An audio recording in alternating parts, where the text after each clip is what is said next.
think everybody that was roaming around Love Park today knew that it was rainy and cloudy for most of the day, but things are starting to clear out as we get ready for some baseball here at Citizens Bank Park. It's game one of a 3-game series between the Phillies and the Cincinnati Reds, and these two teams are very similar. If only you look at the standings, the Phillies at 17-21, they're 4.5 games back in the National League East. Now the Reds in a little better shape position-wise in the standings, but record-wise, 18-21. They're in third place, but 7.5 games back in the National League Central. Hi, everybody. I'm Tom McCarthy, joined by Matt Stairs. These two teams are very similar statistically also. From an offensive standpoint, both of these squads are struggling in 2014. Yeah, they really are. And let's just say that, thank goodness that the Phillies are in our division and not in the Central right now, because they're still only 4.5 out. The biggest thing with these two teams is, one, Cincinnati's having a hard time staying healthy this year. Price has had a hard time putting the same lineup day in and day out. As you can see with the numbers, almost identical, especially with the power numbers. And I think that's really the big thing with both teams of having a hard time scoring runs. They'll get guys on base. Next thing you know, a couple guys will strike out. The thing the key for those guys is they have to have one guy on, next guy has to get a base hit, another base hit, so they have to have a rally where they really don't have that thump in the lineup to make a 3 or 4 run home run. Well, speaking of lineups, the Phillies have adjusted their lineup tonight. Jimmy Rollins will lead things off. Carlos Ruiz will bat second, and they will face former Philly prospect Alfredo Simon. The big guy is evolving for the Reds. So he is. We'll say he's a late bloomer. He's a kid that keeps the ball down in the zone. He has a very good fastball. Tops out about 95 miles an hour. And as you can see in the highlights, his curveball is swing and miss stuff. A lot of guys will sit on the off-speed pitches. They'll get the fastballs inside. The thing about his last outing is he was up in the zone quite a bit against Colorado, and that's why he gave up some hits. But the key for him is to keep the ball down in the zone and keep that slider and the fastball away from the righters, into the lefties. Doesn't matter really what you want to do. Just keep my guys off balance. Well, last time out, he gave up 2 home runs to start the ball game against the Colorado Rockies, and that's why he lasted just 3 innings and allowed 8 base hits. And they're wondering if he'll be able to settle in here tonight against the Phillies. So it is game one of this 3-game series. It will be Simon for the Reds and Kyle Kendrick, who has not won since last year, looking for his first victory of 2014. Well, it's the first time we'll see the Reds here this year. We'll reintroduce ourselves to Brandon Phillips and Frazier. They'll get a chance to see Ryan Howard and the boys with the lineups at first pitch when we return. Phillies baseball is brought to you by Citizens Bank. Introducing One Deposit Checking. Keeping things simple is helping you bank better. By Toyota. The Toyota Time Sales event is going on now. Toyota, let's go places. By Xfinity, your home for the most live sports. And by Independence Blue Cross, the most preferred health plan in the region. Independence Blue Cross. Live fearless.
We weren't sure if we were going to play today, but it looks like it's cleared out quite nicely. A little cool, but still enough of dry weather that we can get this game underway. The tarp has been off the field for about an hour or so.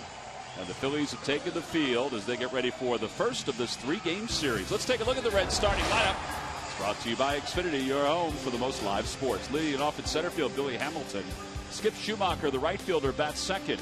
Brandon Phillips hits third, followed by Todd Frazier and Devin Mesoraco. Ryan Ludwig, the left fielder, bats sixth. Brian Pena is seventh.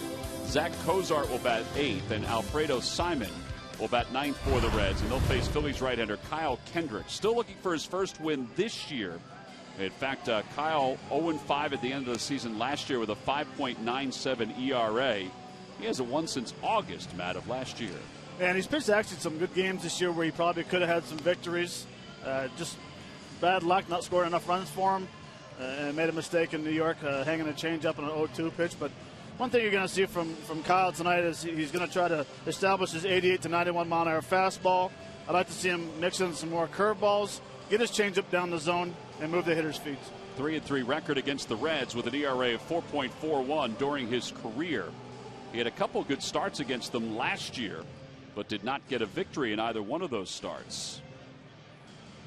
So as he finishes up his warm-up tosses, let's take a look at our Nissan keys to tonight's ball game. Well, Jimmy Rollins is back at the lineup, so Rollins and Ruiz have to set the table tonight. And I also like to see the Philly hitters get back to taking some pitches and getting the bullpen early in the game. Jimmy Rollins is indeed leading off, and Ruiz, who's put up some great numbers batting second this year, will bat second. Ben Revere is out with the stomach virus.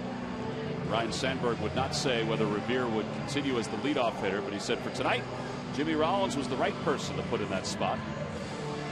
So here we go. The Cincinnati Reds with a record of 18-21. They're 7 games back in the National League Central.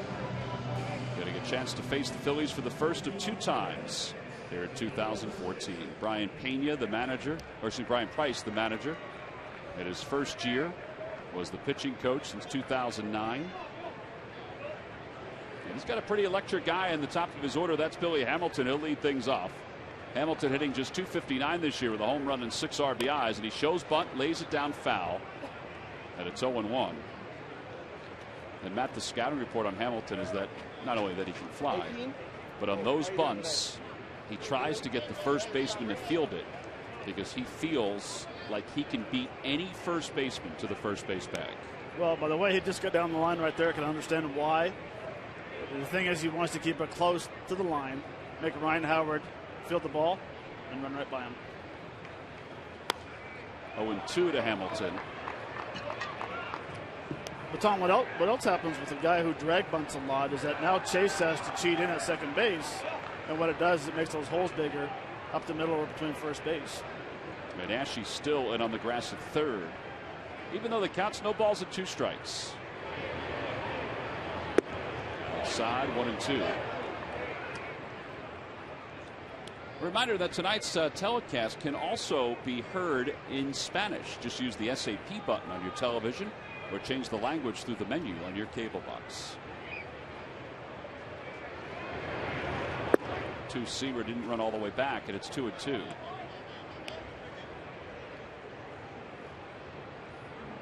Billy Hamilton stole 395 bases during his minor league career. Included in that was a season where he stole a minor league record 155 bases. Gets that one off the end of the bat, and he's aboard. And you better hurry and get it if you're Marlon Byrd, because Hamilton will think about 2. And he does, so Hamilton's aboard. And Skip Schumacher's coming up for the first time. All right, how many pitches, Matt, until he takes off? Probably 2.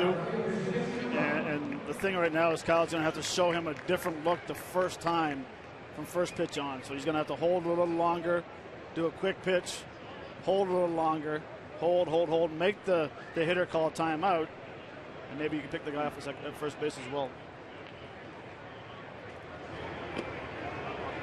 Hamilton back without a tag, back without diving. He's led off for most of the year and has reached base 8 or 9 times in the first inning and has scored 6 of those times. He thought about going. He broke and then stopped, and it's 1-0 to Schumacher.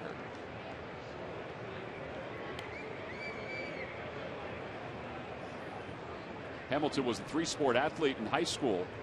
Football, basketball, and baseball. Was going to play football in college when he was selected by the Reds in the second rounds.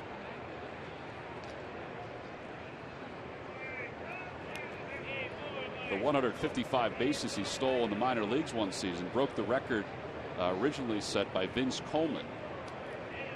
Now the major league record is 130 stolen bases in the American League and 118 in the National League.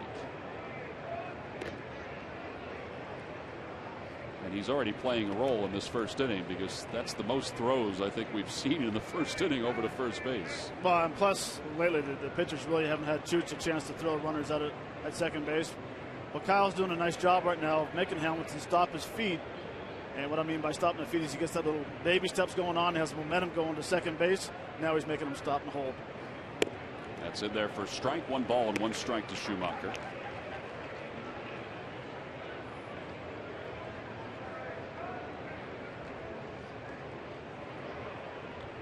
So far, Hamilton has stolen 14. He's been caught 5 times.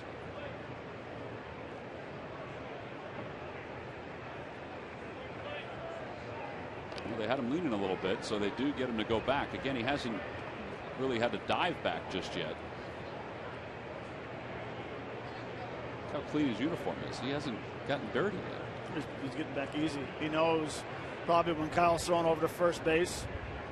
That's why they have a lot of videos, and they're watching these guys all the time. Swing and a miss to the changeup, 1-2.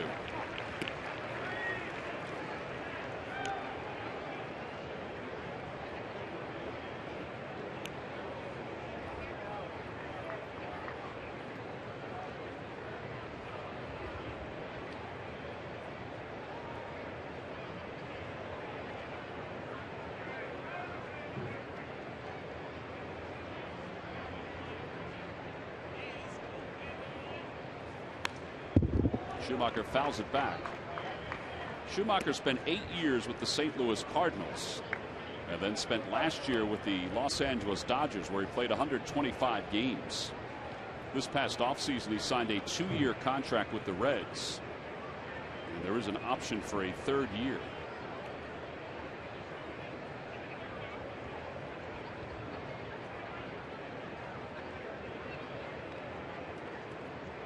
One ball, 2 strikes.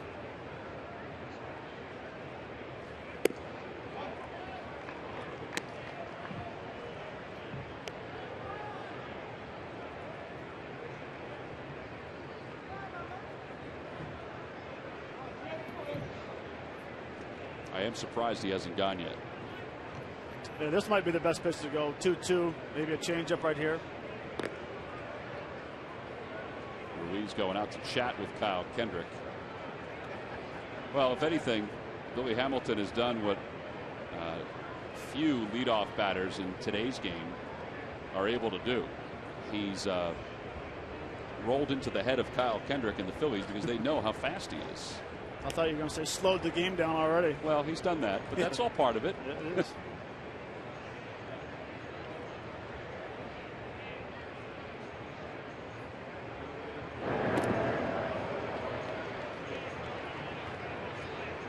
Still hasn't gotten his uniform dirty. Now you might wonder, should he even extend the lead even more? He probably knows how far he needs to go in order to get a good jump to swipe a bag.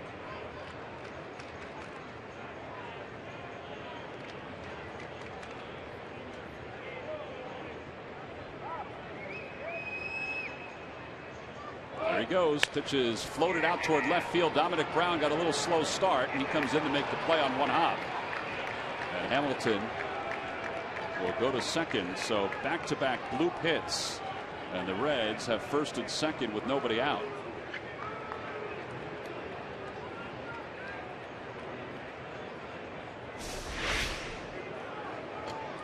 And that was a jump, and it was a changeup. Had the ball right in front of him. I'm not really sure why he paused up a little bit. Not sure if D. Brown didn't want to come in and try to make a sliding catch, or he kind of backed off last second. Well, that means runners on first and second with nobody out, and here's Brandon Phillips. Phillips 5 for 13 in the last series against the Padres for the Reds, overall hitting .281.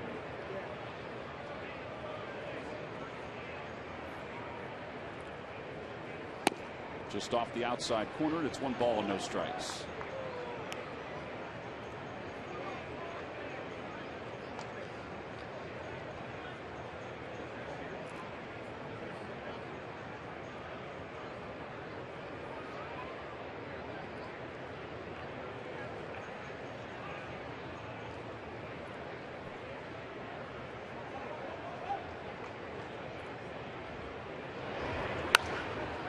Play, 1 ball and 1 strike.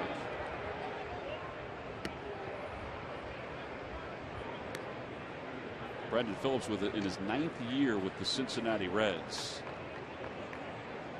And he has been a good one for them. 5 RBIs in the series against the Padres.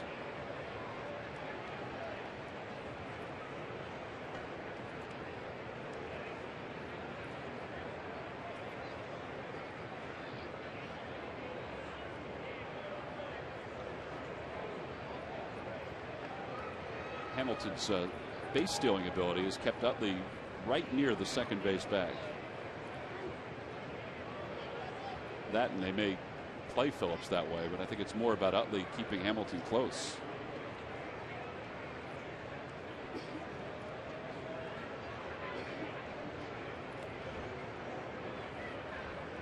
Well, usually in this situation, when you have a real fast runner like Hamilton, when he's going to try to steal third base, there's a pretty good chance he's going to get it.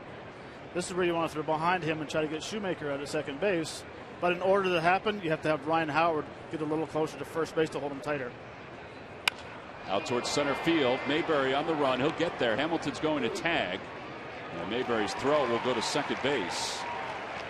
So 1 away. Runners on first and third.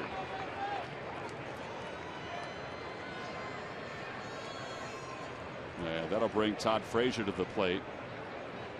This is so far a 14-pitch inning for Kyle Kendrick. And, we've never seen Billy Hamilton in person, but this is an inning that's taken almost 10 minutes already. 14 pitches in almost 10 minutes, and partly because, and rightfully so, the Phillies were keeping him close at first. They had to. You have to. You just can't let him steal second base whenever he wants. You got to slow the game down, and it actually might help Kyle right now to slow his body down, knowing that he has to slow it down and keep guys a little closer. Todd Frazier's the batter. He's hit in 14 consecutive games. And he takes one at the knees. It's 0-1. He's the Reds' leader in home runs with 7. And he also has 21 runs batted in.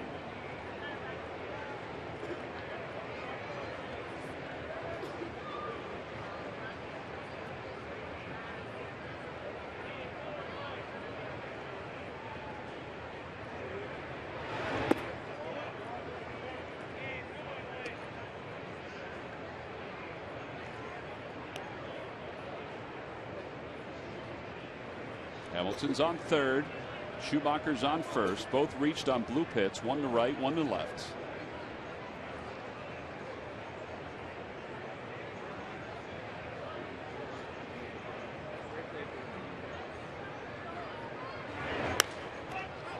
Fly ball to the right side. It's going to stay on the infield. Chase Utley's under it.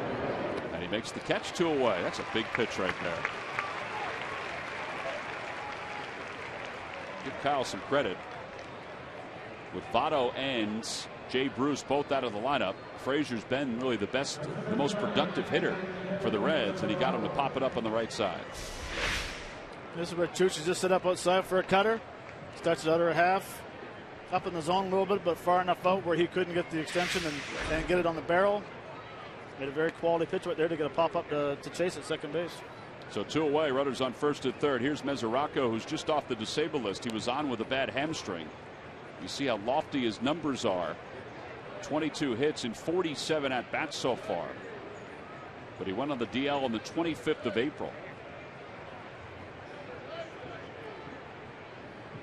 Curveball, that drops in for a strike, and it's 0-1.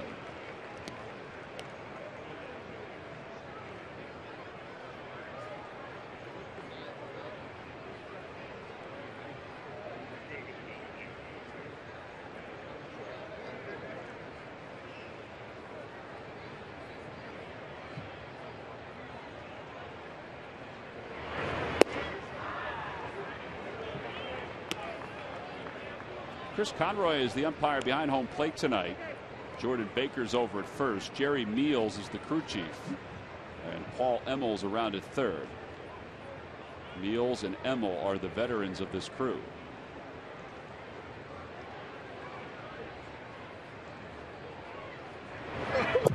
Change up low, and it's 2-1.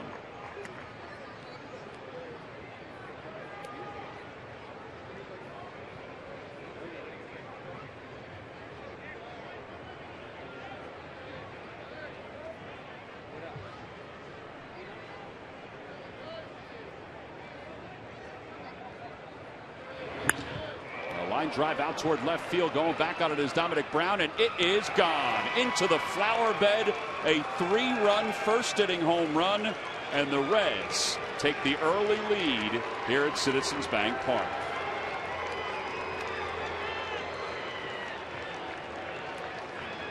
Well, that ball was a bullet off the bat of Mesoraco. It's his 4th home run of the season, and a 3-run home run right out of the chute for Cincinnati here in the top of the first. That's where he set up low and away. He wants that cutter down and away. Just kind of overthrows the cutter. Kind of spins and stays right up in the middle of the plate and gets his arms extended.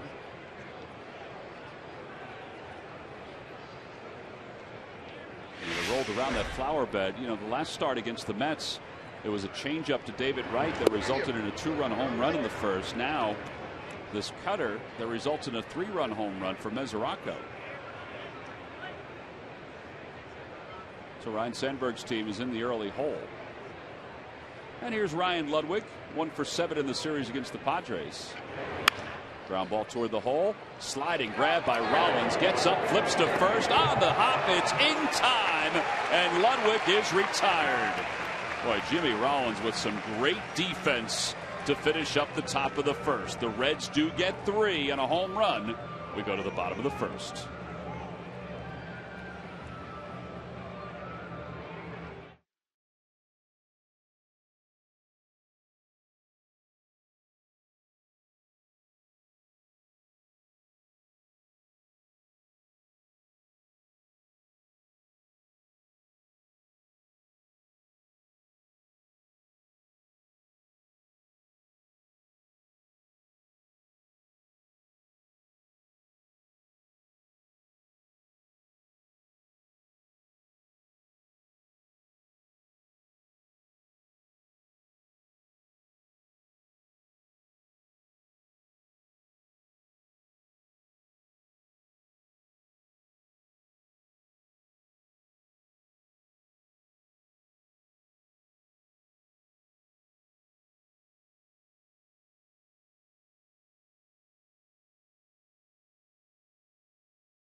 After the first, so the Phillies will play from behind. Let's take a look at their starting lineup. It's brought to you by Xfinity, your home for the most live sports. Leading it off at shortstop, Jimmy Rollins, then Carlos Ruiz and Chase Utley. Ryan Howard bats cleanup. Marlon Byrd hits 5th. Dominic Brown will bat 6th, followed by John Mayberry in center field hitting 7th. Cody Ashe bats 8th, and batting 9th and pitching is Kendrick. And they will face 33-year-old right-hander Alfredo Simon. Simon 4-2 this year, an ERA of 2.89. This will be his 8th start. He's done a nice job for the Reds. They thought he'd be a piece out of the bullpen, but with the issues they've had with their rotation, he's actually been a viable piece in their rotation. No, he's done a very good job this year coming in. He'll top out about 95 miles an hour, but the thing is he lives at the bottom of the zone with his 2-seamer, his 4-seamer, has a very nice cutter, and he has a big curveball and a hard slider. And as you can see there, he enjoys pitching on the road with a 3-0 with a 1.37 ERA. He was originally the property of the Phillies. Back in 1999, the Phillies signed him as a free agent. He had a different name then, though. Jimmy Rollins takes a strike. It's 0-1. His name was Carlos Cabrera. And then a couple years later, it was found out that he was not Carlos Cabrera. He was indeed Alfredo Simon.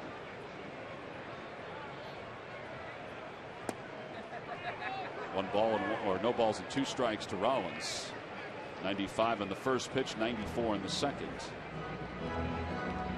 Rollins batting cleanup here tonight. 1,400 and now 40 games as a cleanup hitter. Or as a leadoff hitter, I should say.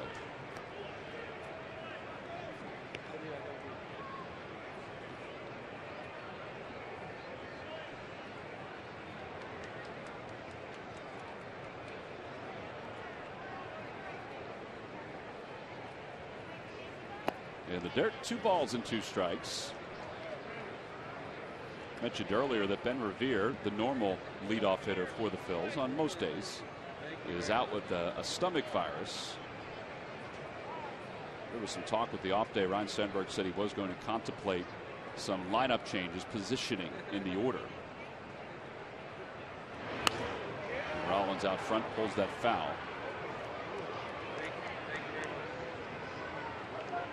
And this was thought to be a possible move anyway. Rollins leading off and Ruiz batting second. So they try it out at least for tonight, and we'll see where it goes.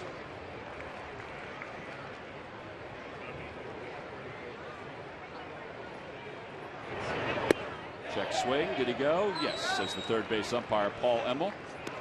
Yeah, there's one away here in the first. Carlos Ruiz is coming up. Let's check in with Greg Murphy. Murph.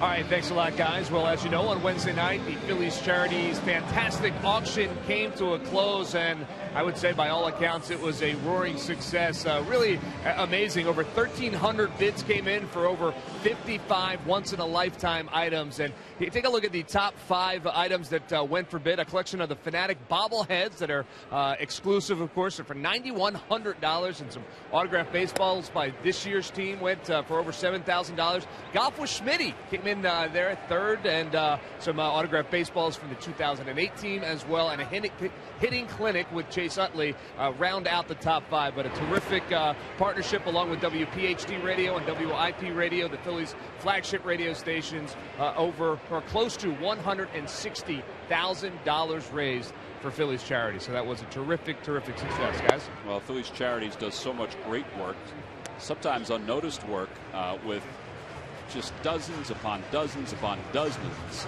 of organizations around the Delaware Valley. So that money is going to go to some great causes. Second year the Phillies have done that. As Ruiz is hit by a pitch, and he's aboard with 1 out here in the first. Matt, have you found out who you're playing hockey with, or have you been informed of what your lineup's going to look like? Well, no. See, the list that Murph just showed. Yeah. There's supposed to be another section there that says that I had to pay someone to play hockey with me. No, I haven't found out yet. I'm looking forward to if someone did bid on it. Oh, they did. I'm looking forward to playing hockey, that's for sure. Here's Chase Utley. Utley has hit in 6 consecutive games. He's hitting .343. He's been among the leaders in hitting for most of the season so far. Phillies trying to climb back. They're down 3-0. And Utley takes a fastball for a strike. Not only has Chase hit in 6 straight, he's had an extra base hit in 6 consecutive games. He and Yasiel Puig of the Dodgers have both hit in 6 straight with 6 straight extra base hits.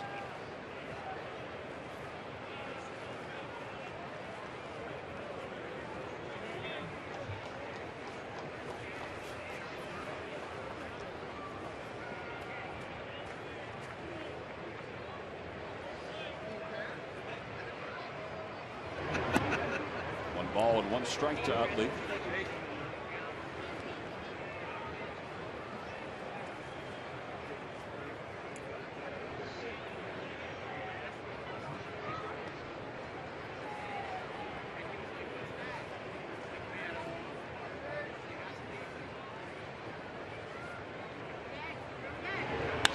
And there's a liner out toward left center field. That'll be in for a base hit. Ruiz around second. He'll hold up there.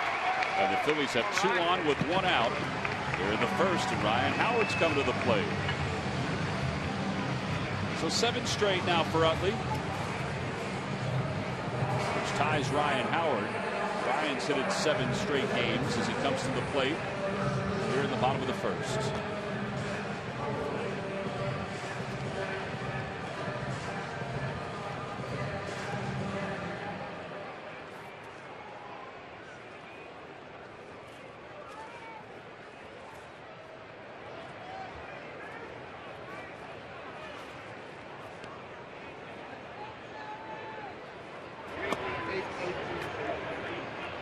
Lucky McDonald's Phillies home run jackpot contestant is John O'Hara of Springfield.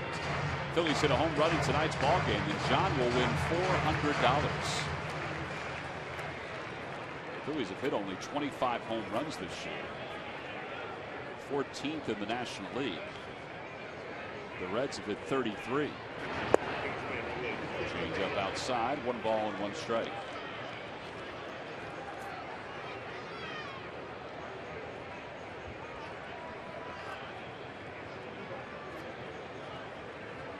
Of those 25, Howard has 7. Another changeup, and that just missed. It's 2-1.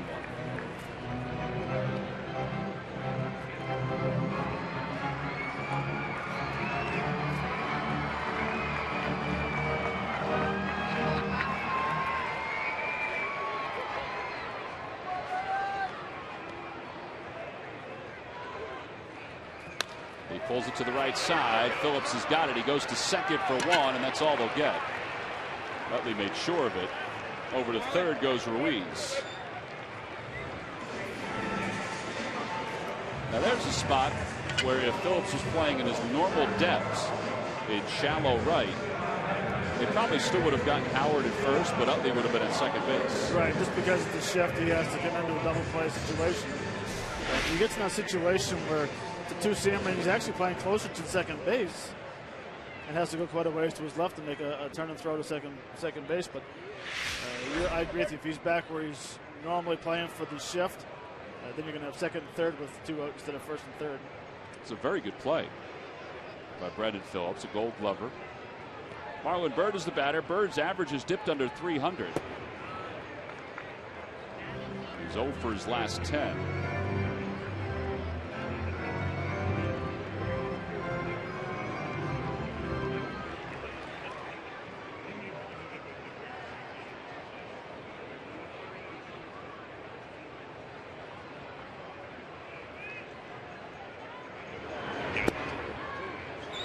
Ball, and it's 1 ball and 1 strike.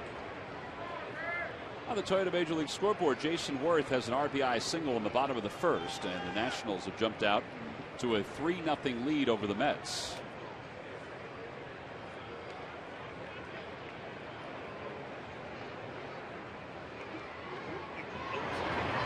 Broke his bat, slow roll up the third base line. It's a foul ball.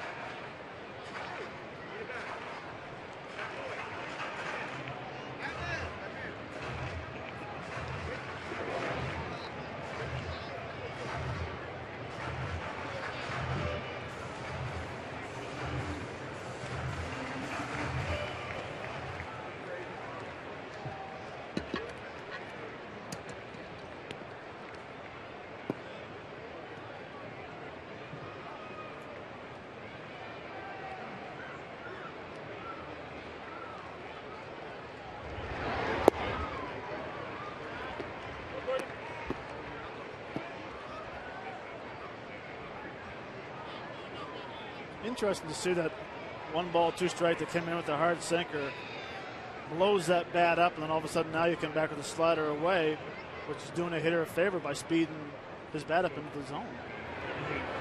Swing and a miss. He got him with that breaking pitch, and the side is retired. 2 strikeouts in the inning for Simon, and the Reds leave a couple. Excuse me, the Phillies leave a couple. We go to the second. It's the Reds 3, the Phillies 0.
Let's take a look at our cold hard fact. It's brought to you by Frost Brewed Coors Light. All right, Matt, the Reds haven't won a series at Citizens Bank Park since 2006. They are 0-6-1 in those series during that stretch, and 12-24 record-wise all time. Well, hopefully it carries over this weekend. Brian Pena will lead it off. He's the number 7 hitter, and he rolls over on one to the right side. Pena is making his first ever start at first base for the injured Joey Votto, who the Reds did not put on the disabled list. He has a quad injury. There were reports today that it was a knee injury, the same knee that he had surgery on in 2012. But the Reds, before the ballgame, released information that it's not the knee, it's the quad. Now, he is not here for Brian Price to utilize tonight. They may eventually put him on the disabled list, but at least for tonight, they are not going to. Zach Cozart bats 8th for the Reds.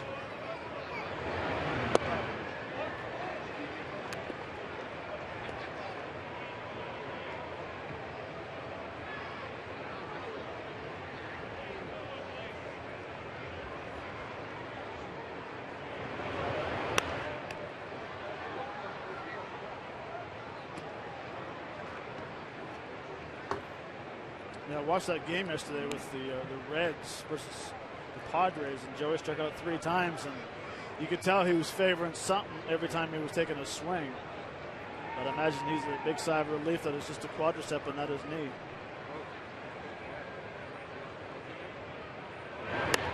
On the hands, it's looped over the Phillies dugout. And there remains 1 ball and 2 strikes. He had the MRI today back in Cincinnati. No structural damage to the knee, and that's where the quad injury came up.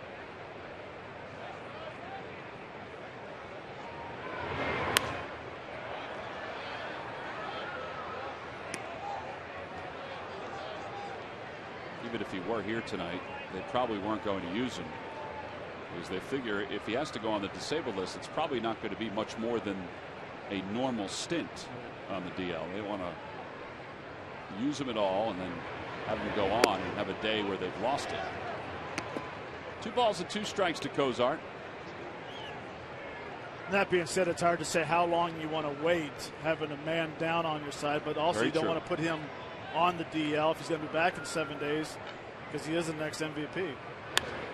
Out toward left field, Dominic Brown is a couple steps from the track, and he makes the catch. 2 outs. Alfredo Simon is coming in. Reminder, the Reds will be here tomorrow night. It's a 7:05 start here at Citizens Bank Park. Sunday is a 1:35 first pitch, and it's the Citizens Bank Fanatic birthday. Free Fanatic fun glasses for fans 14 and under. Order your tickets now at Phillies.com.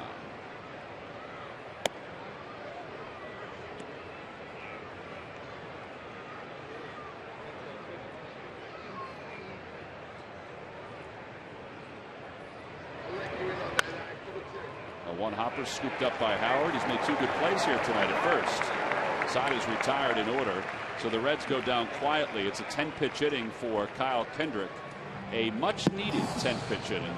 We'll go to the bottom of the 2nd.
It all.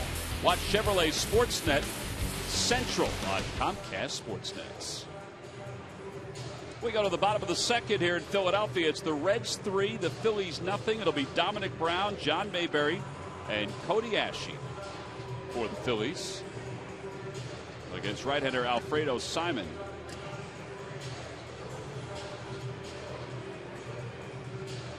Speaking of the Reds pitchers and Alfredo Simon, we take a look at our Mazda leaders. And the average fastball velocity, the Reds are at 92.3. Of course, Aroldis Chapman certainly helps that out. He is back as the closer for the Cincinnati Reds. It doesn't hurt when you have a guy throwing 103.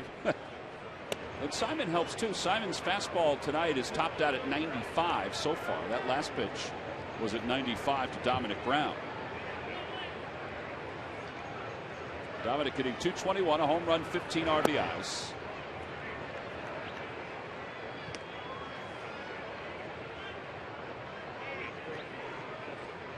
Dominic was 1 for 7 in the series against the Angels.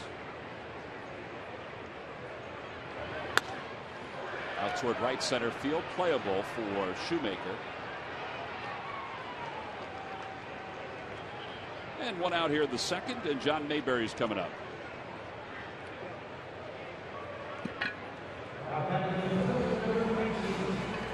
John Mayberry playing center field tonight. Hitless in his last 11 at bats.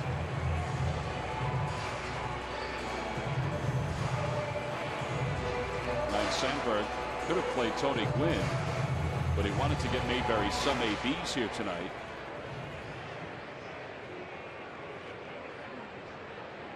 Tony's gotten a chance to play a little bit more than Mayberry. High chopper to third, Frazier. And there are 2 away. And here comes Cody Ashe.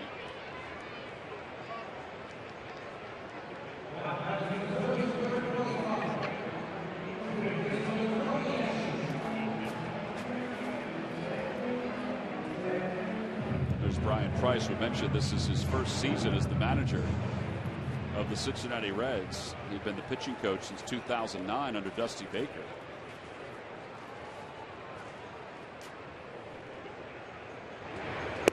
Cody Ashe takes a strike. It's 0-1.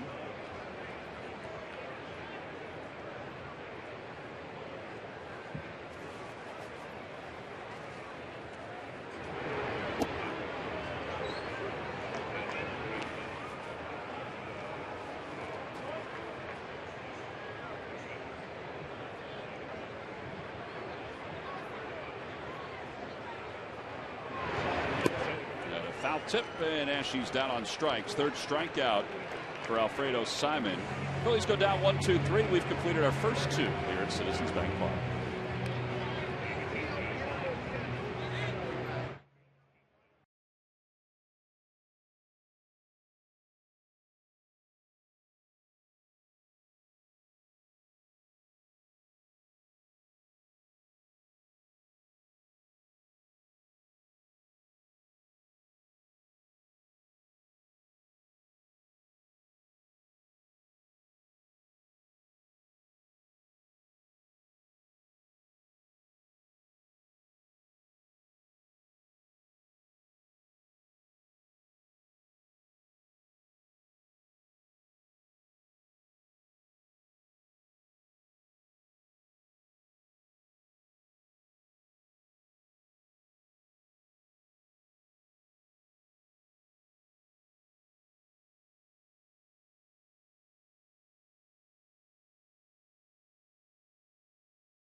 On to Phillies.com. Go to the fan section for all the information. And please submit your answer on the subject line. All right, Matt, here's the question. Who is the last Reds pitcher to lead the National League in strikeouts?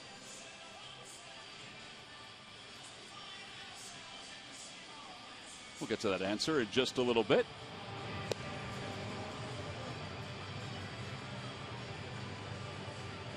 Kyle Kendrick stretching himself out. You know, they've had some pretty good strikeout pitchers in recent years, including a guy that's currently on their staff. How about the start that Johnny Cueto is having here in 2014 for Cincinnati?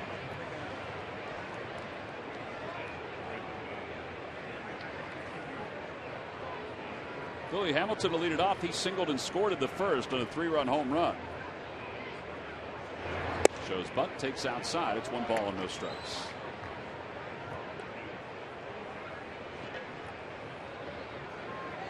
Hamilton since the 14th of April is hitting .315 with an on-base percentage over .350.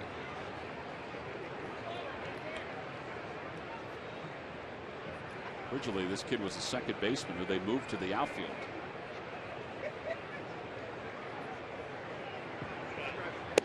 Outside, 2 balls and 1 strike.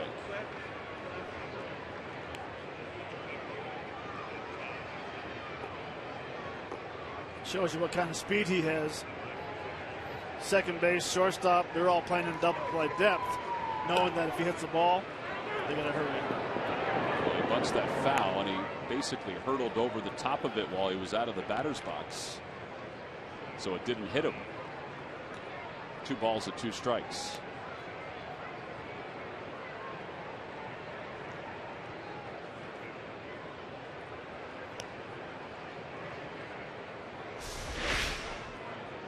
It's amazing how he just sits there and just holds the bat and drags it with him, and he jumped over that ball and he was already 3/4 away to first base.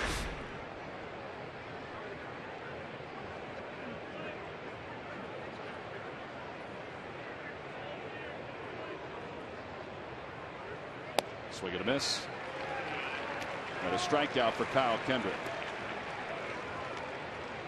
Well, prior to the ball game tonight, we got a chance to see police officer Ed Davies throw out the first pitch. Ed was injured in the line of duty, and he threw it to Mike Goodwin. There's Mike making that catch. The fanatic calling balls and strikes. And a perfect picture. And standing by with Greg Murphy is Officer Ed. Murph, take it away. All right, thanks a lot, Tom. I'm here with John McNesby. He is the president of the Philadelphia FOP, and thank you for being here at the culmination of Police Week, and a special night here at the ballpark as well. It is. It's Heroes for Red and Blue night. It's a great night. I'm sitting with Ed Davies, who unfortunately was shot in the line of duty last August. Lucky to be alive. I mean, we never thought he would see a Phillies game again, but here he is out here tonight. Threw out the first pitch, which he did pretty good. He was a little nervous, but he did well. He did real good. Yeah, he threw a strike, and he threw it to Mike Goodwin, who is the son of a firefighter who was killed in the line of duty as well. Unfortunately, again, we lose too many. The Heroes day in and day out. It all culminates a great night when we have 500 people here tonight in the stands for the annual Tour de Shore for the Irish pub that sponsors it. It's a great ride that they leave from here at the Irish pub at 20th and Walnut to the Irish pub in Atlantic City, raising money for great charities. One being the FOP Survivors Fund. Yeah, the Irish Pub Children's Foundation. It's just one event tonight, the Heroes in blue and red. But you mentioned the Irish Pub Tour de Shore, the 65-mile bike ride that's coming up at the end of July. I ride in that each and every year, and I do. And you know what? It is a great cause when you think about how much money has been raised. $3.5 million over the past 25 years, and special event. Right. Mark O'Connor and the crew do a great job putting it together. A lot of great volunteers, and it goes to great causes. So if you can, come out, ride. It's the Irish Pub Children's Foundation website. Sign up, and let's sell it out again this year. All right. We're looking for 2,000 riders, so check out that website. It is a terrific cause, and membership is still available. You can get into that ride as well if you'd like, Tom. So it is a terrific night and day for all folks that are on their bikes or volunteering. So hopefully you come on out for that.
brought to you by McDonald's. Any size hot or iced coffee is just $1. McDonald's, I'm loving it.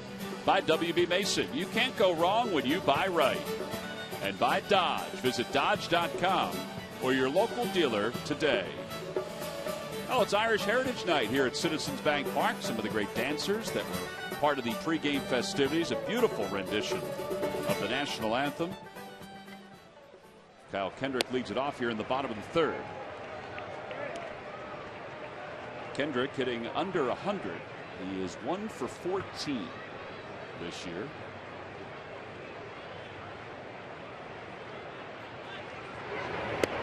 And it's 1 ball and 1 strike.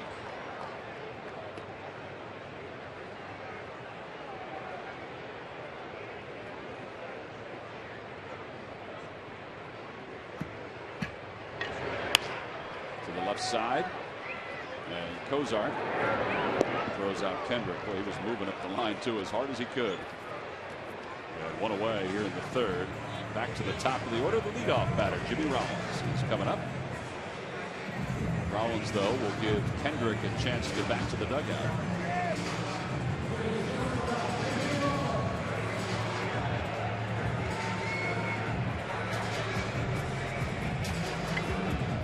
So, Matt, what do you think about Rollins being the leadoff hitter? I know Ryan Sandberg would not say whether it was going to be long-term. Jimmy has spent a majority of his career as a leadoff hitter in the National League. He certainly will not walk like other leadoff hitters, but is walking more this year compared to other seasons. I like it, honestly. He's a guy who has some pop to lead off, and nothing against Ben Rivera. He's a fine leadoff hitter, but a lot of guys talk about why doesn't he walk a lot. Right, we had this discussion earlier, and the point I made was that he's not going to hurt you hitting a home run. So he gets fastball after fastball after fastball. That's why he doesn't walk a lot. Revere, you mean? Right, Ben. Yeah. So guys don't have to waste pitches on him. They're just going to throw fastball at him. If he gets a single, so be it. Now putting putting Jimmy in the number 1. Now all of a sudden he gets to work the count, see different pitches. The guys hitting behind him get to see different style of pitches. He might not be the guy who's going to get on first base and steal second, third all the time, but now you got some thunder at the top of the lineup. And now puts Chooch in the 2-hole where he's had great numbers the whole year hitting in the second half. So far tonight, this is only the second time through. Rollins struck out his first time up. And he checks his swing on this one. No, this is Paul Emmel. And it's 3-2.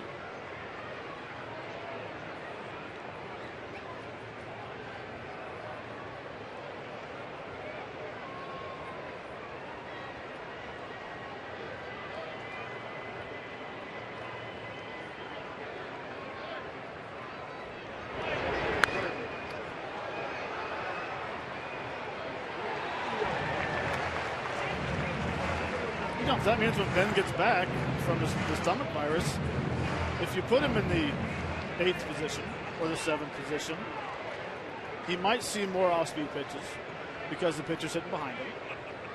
And it might make him relax a little bit and go out there and have some quality at bats and try to get on base. Rollins walks, so he's aboard. There are 3 different Xfinity postgame fireworks shows to choose from this season. The first one is Thursday, June 26th. The second one is Friday the 27th. One's against the Marlins. The other one is against the Braves. Great summer baseball and the best fireworks show in the region. Order your tickets now by going to Phillies.com.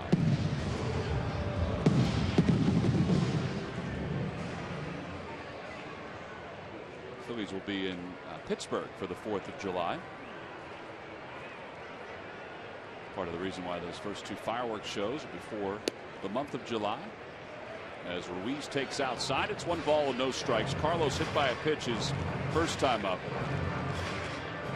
The numbers Matt was talking about with Ruiz as the number 2 hitter. 8 for 14 with 6 runs scored, but he's also walked 5 times in the 2-hole. And I also think when him hitting in the 2-hole, it relaxes him. He knows he can go deeper in the count. Maybe down lower in the order, he thinks he needs to go out of the zone to try to do more and produce down there. But now he's just sitting here, and you have Jimmy on, or Ben, whoever's going to be leading off. He's going to get more fastballs.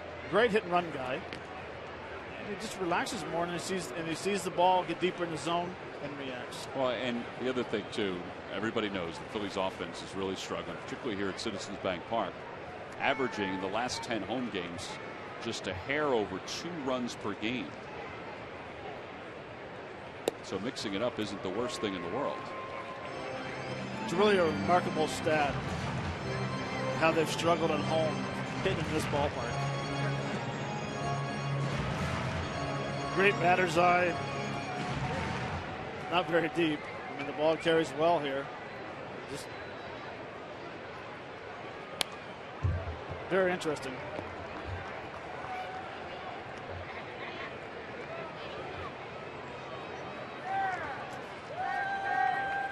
Phillies hitting just .234 here at home compared to .254 on the road. But the runs per game, 1.3 less here at Citizens Bank Park. Pitching's been better.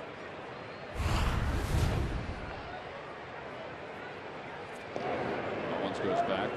Ryan Sandberg, Murph, talked about that today when he met with the members of the media. He did, Tom. You know, he was asked about the discrepancy in the home and away record. I mean, they have a above 500 record on the road and have struggled here at Citizens Bank Park. And, you know, he was asked to kind of put his finger on what the problem has been. And he said, honestly, he thinks it's kind of like a coincidence. He said they just haven't really played solid baseball at home yet, but he expected to happen soon. He's hoping that it happens tonight. They get Kyle Kendrick some runs tonight, and the way he shook up the lineup a little bit, they're able to generate some runs. So he really believes it's going to level itself out, and I think most people do. But so far, it's been an uphill battle at Citizens Bank. Well, that's what Matt was talking about right there. Ruiz going the opposite way, and it sends Rollins over to third. So first and third with one man down for Chase Utley in a 3-0 ball game. And I think the reason why we really haven't scored a whole lot of runs, we haven't talked to Murph enough while we're hitting, because you know he's the rally Murph. He's going to get us some runs. I think that's an important part of it, Matt. I really do. Have you discussed that with Ryan Sandberg, Murph? I haven't yet, but I'll try to roll that out there tomorrow when, you know, hopefully after a win tonight, we can roll that one out and see how we do. Yeah, I would pick your spot on that one. Yes, exactly. You know, one other thing he did mention, guys, is that they haven't hit a whole lot of home runs here at Citizens Bank Park, and the opposition has. And, you know, that's the kind of thing that needs to change, too. You need to take advantage of a ballpark like this one and you know, hit some pops every once in a while. Case in point tonight, the 3-run home run by Mesoraco in the first. Chase Utley's behind, no balls and 1 strike. Mesoraco's home run, the difference right now. It's a 3-0 Reds lead here in the bottom of the third.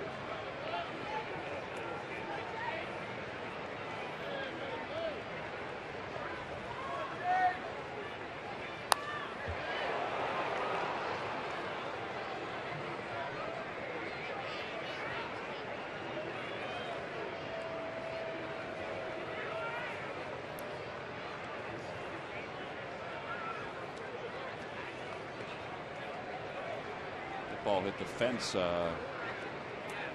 front of that little girl. I don't know if it grazed her at all, but she's got the baseball. I think she just was scared because that ball was scorched.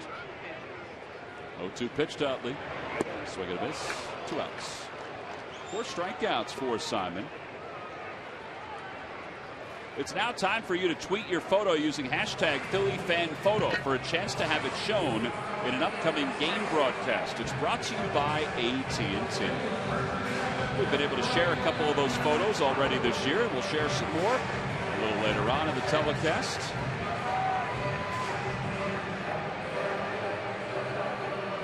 And again, those photos do not have to be photos from here at the ballpark. Gangstar song was better. Ryan Howard, a fielder's choice, his first time up.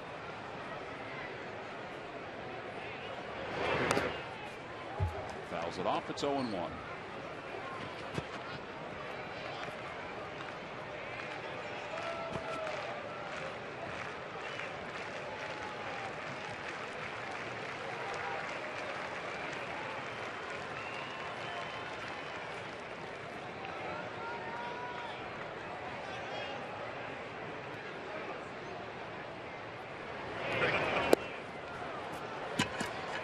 He's mixed in a very good splitter tonight in the first 3 innings to go along with that 95-mile-an-hour fastball. There's a difference, Matt, of at times 10 or 11 miles per hour between the fastball and the splitter.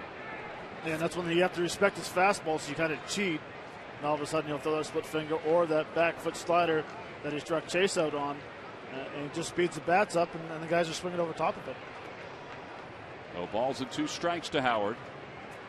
And he's down on strikes. There's that splitter again. And Howard is the 5th strikeout victim of the night for Simon. The Phillies leave a couple more. They left 4 so far in the first 3 innings.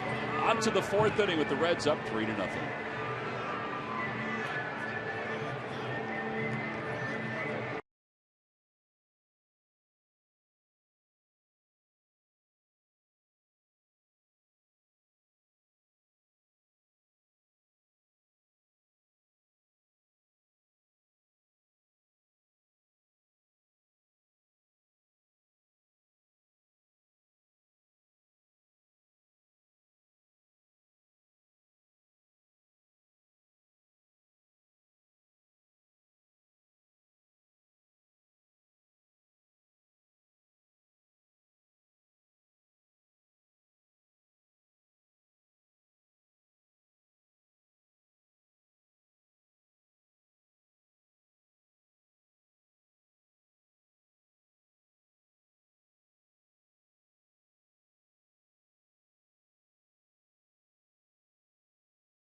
Day delivery.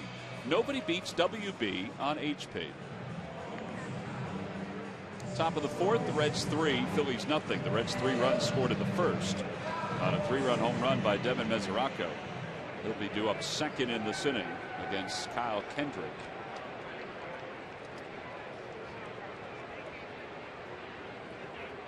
Todd Frazier leads it off. Frazier popped out his first time up.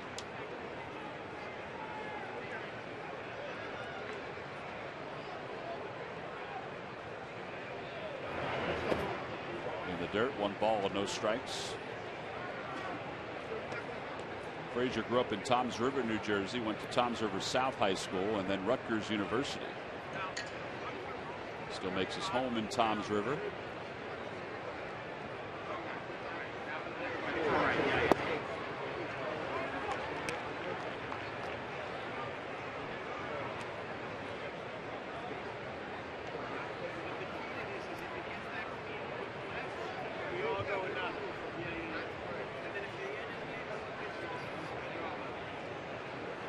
Ball, 1 strike.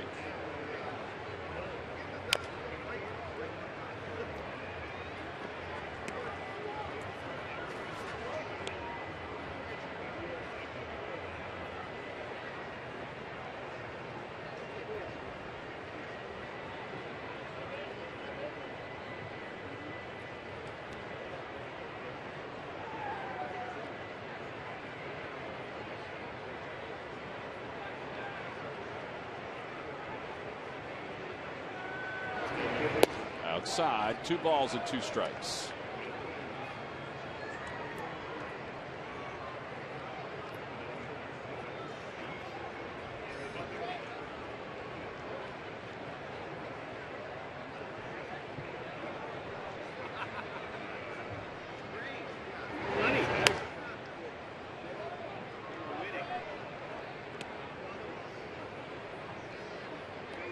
The Reds are 3 games under 500 right now at 18-21. They're 7 games behind the Brewers in the Central. The Brewers are 26-15.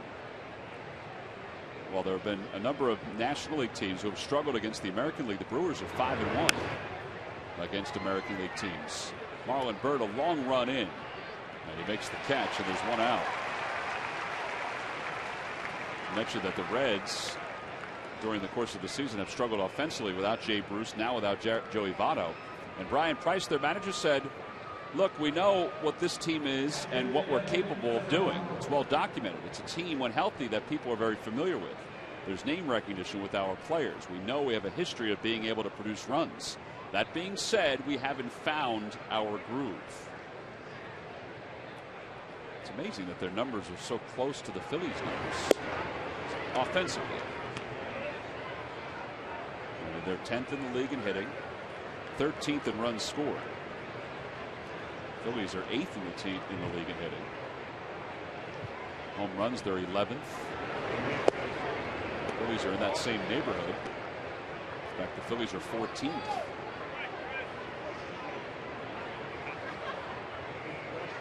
Well, it definitely hurts having Jay Bruce of the lineup.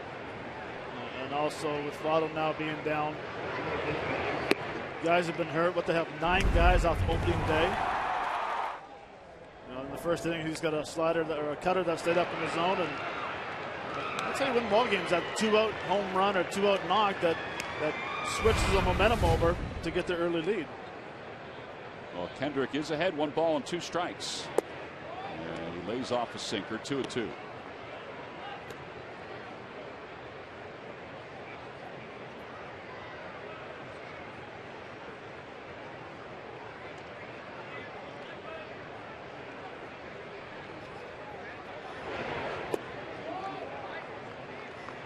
That home run the Reds hit, it's the 3rd consecutive start that Kyle's given up a home run in the first inning. Last time out, it was the 2-run shot by David Wright against the Mets.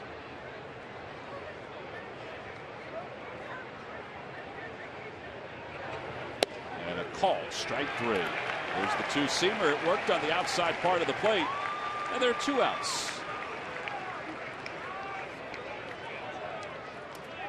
And that's a pitch I'd like to see Kyle get comfortable throwing, is that 2-seamer more. As you see, Chooch is set up outside, and he just runs that backdoor sinker. But establish that sinker early in the game. Sink it in, backdoor sinker, whatever it's going to be. Now all of a sudden guys are going to start cheating with that sinker inside, and it just opens up and makes your cutter so much better. Ludwig takes a fastball for a strike. It's 0-1. To me, Matt, that's the pitch that's given Kyle the most problems, is that he hasn't been able to get it as often as he did, let's say, the first half of last year.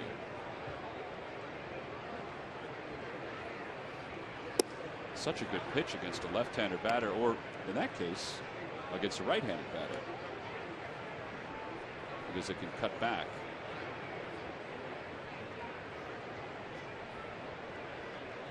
One ball and 1 strike to Ludwig. Grounded out to short on a fine play by Rollins.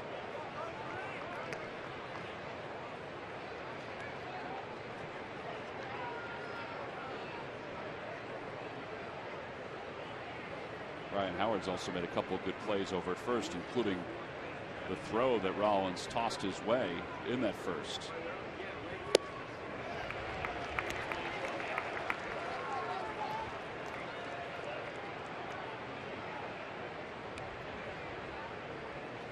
Now that last pitch was a very good changeup, very good location. Ludwig saw the fastball coming in, thinking it was a fastball, reacted to a fastball, and it was actually a changeup, the same area. And a called strike 3. The curveball locked him on the inside part of the plate. Back-to-back strikeouts for Kendrick. He has 3 overall. He's retired 10 in a row. We'll go to the bottom of the 4th.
further by Thomas Jefferson University Hospitals. Call 1-800-JEFF-NOW for an appointment. And by Toyota. The Toyota Times sales event is going on now. Toyota, let's go places. Bottom of the fourth inning, the Phillies trail at 3-0. They'll have Marlon Byrd, Dominic Brown, and John Mayberry due up against right-hander Alfredo Simon. Simon so far has struck out 5 through the first 3 innings. And he's allowed a couple of base hits, hit one batter, walked another batter. And Marlon Byrd, who went down on strikes his first time up on that slider, takes a pitch on the inside corner. We're joined now by Phillies bench coach Larry Bowa. Bo, we appreciate you joining us tonight. All right, guys. Your thoughts on Kendrick after that first inning? Yeah, he had a tough first inning. Everything was up. I mean, Hamilton's pitch was up, Schumacher, and then the home run was a cutter that was left up. And can't leave balls up in the zone, as Matt will tell you. He's been down ever since, but, you know, sometimes that first inning is very important, and it put us in a quick hole. It's interesting because he's had trouble this year with that first inning, and you've been in this game. There's certain pitchers that have trouble. He's not usually a guy that has difficulty in the first inning. Well, especially when he gets when he's up with that sinker. You know, he's not like he's throwing 95 or 96. So that sinker up, it remains flat in that zone, and that's what happened. Then he tried to make a cutter on the catcher, and big, strong catcher did what he was supposed to do with it. Well, Larry, for the first 3 innings, what have you seen from Simon, and what kind of changes are the hitters going to have to make facing him throughout the game? Well, I'll tell you what, Matt, we had him on the ropes a couple times. We had the right guys up there. He threw some breaking balls over, a couple splitters that he got over. His fastball's not straight, so, I mean, he's a tough guy to deal with right now, but we got to try to get some more runners out there, and hopefully we can come up with a big hit. So far, during the streak we're going through right now, we've had trouble coming up with hits with men on base. All right, now, as much as I don't like talking about pitching, we'll go to defense. Jimmy Rollins is playing unbelievable defense this year, and the play he made on Ludwig in the first inning, how's he making out? Is he taking extra ground balls? This seems like he's moving around a lot better. I'll tell you what, Matt, his work ethic has been outstanding since spring training. He's really worked on everything, every aspect of the game. He's been a model citizen here. I'm very impressed with the way he's playing, and hopefully he can continue all year, because he is definitely the kind of guy that once he gets hot, we know what he can do defensively, and offensively he can do the same way. And he's back in the leadoff spot here tonight too, Bo, where he spent most of his career. Well, I think Rhino is trying to jumpstart us right now. You know, right now it doesn't matter who we throw out there. We're just not getting it done. And as you well know, baseball is 162 games, and we're going through a bad time right now. Hopefully we get a big hit. We need one big hit with men in scoring position, bases loaded, double, or a bloop hit to get us going here. Are you enjoying yourself back in the game, back in the dugout? Rhino's great to work with. I'm having a good time here. I don't like losing, obviously, but hopefully we can turn this thing around real quick. Dominic Brown, a little dribbler in front of the plate, and there are 2 outs. All right, well, speaking of fun, I noticed that we have the instant replay this year. How much fun are you having running to that telephone seems like every inning we're trying to check on something? I'll tell you what, Matt, it's unbelievable. I didn't think it would be like this, but it seems like managers go out on close calls no matter what the situation is, but Kevin's been outstanding. He's right on top of it. And sometimes he gives us that I don't know, but if it's the 6th or 7th inning, Rhino will say, you know what, we might as well go for it. It's one of my favorite shots of the year, though, Bo, was when you basically shrugged and said, I don't know. I didn't know whether to go up or down, so I just give him a shrug. Well, there are 2 outs. John Mayberry's coming up. Hey, Bo, we appreciate it. We'll catch up with you again down the road. All right, guys, take care. Thanks, Thank Larry. you. Okay. That's Larry Bowa, the Phillies bench coach, as John Mayberry takes a breaking ball for a strike. It's 0-1. Mayberry grounded out his first time up.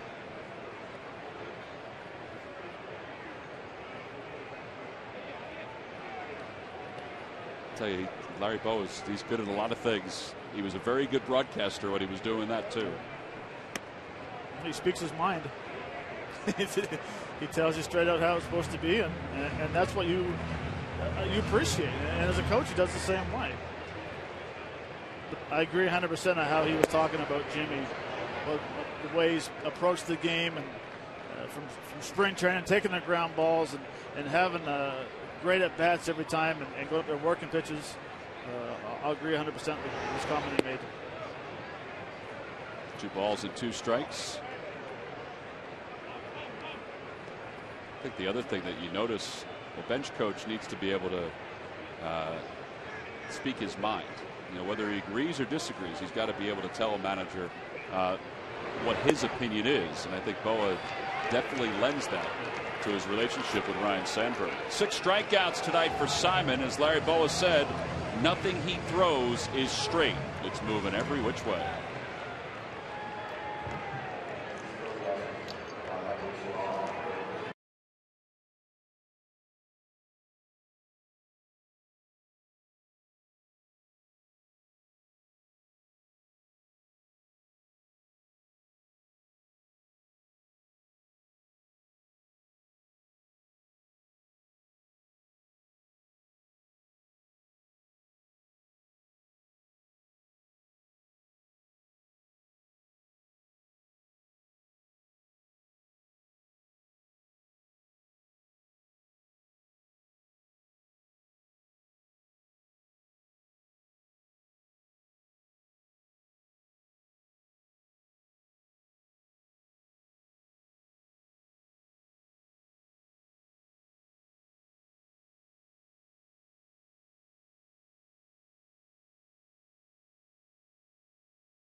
The fans trivia quiz answer. All right, Matt, here's the question one more time. Who was the last Reds pitcher to lead the National League in strikeouts?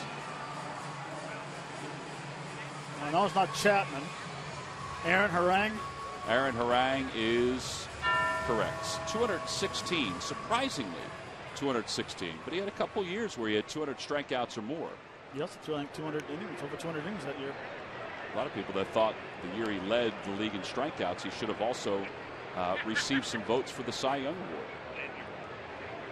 Log back on to Phillies.com to find out if you're the winner of a Phillies prize pack. As Brian Pena leads it off, he's 0 for 1. He grounded out his first time up.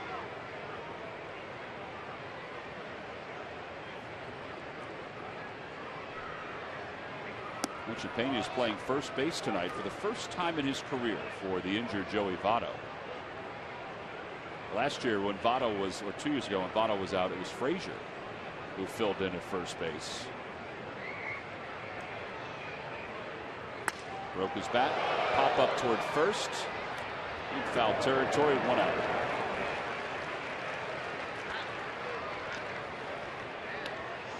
That's not a good feeling when the barrel of your bat goes farther than the ball. In the air, too. I mean, it bounced a little bit. See, this is the cutter inside, where he started inside and came under the hands, and that's what they call a little jam sandwich right there.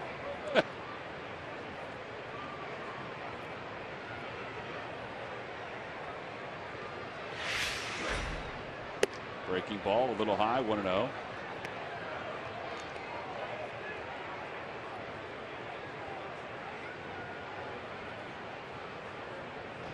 Cozart flied out toward the track and left.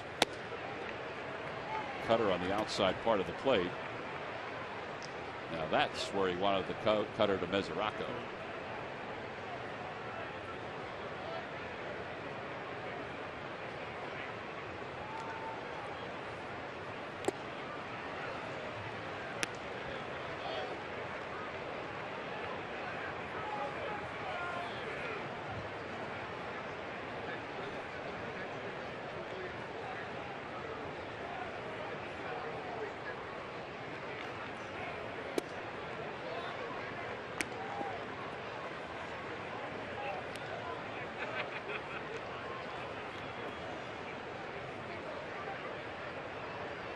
Two balls, 2 strikes.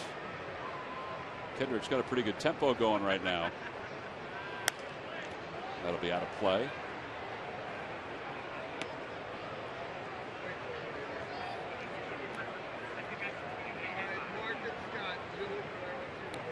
You know, this losing streak that Kyle has stretched from August of last year into this year, there have been some frustrating games. There have been games where he's left with the lead or the game's been tied. And the bullpen hasn't been able to hold it. That happens with any pitcher. But it's accentuated a little bit more with Kyle because he hasn't won this year and hasn't won since August of last year. 2-2 pitch. Swing and a miss. He got him with a high sinker. That's 4 strikeouts for Kyle. And there are 2 outs. Friday, May 23rd, the Phillies will kick off a 3-game series with the Los Angeles Dodgers. Following the game, Marcus Scholes will perform a post-game concert. Sunday the 25th, International Brotherhood of Electrical Workers, Local 98, Ryan Sandberg, Plastic Louisville Slugger bat. Free to fans 14 and under. Order your tickets now by going to Phillies.com.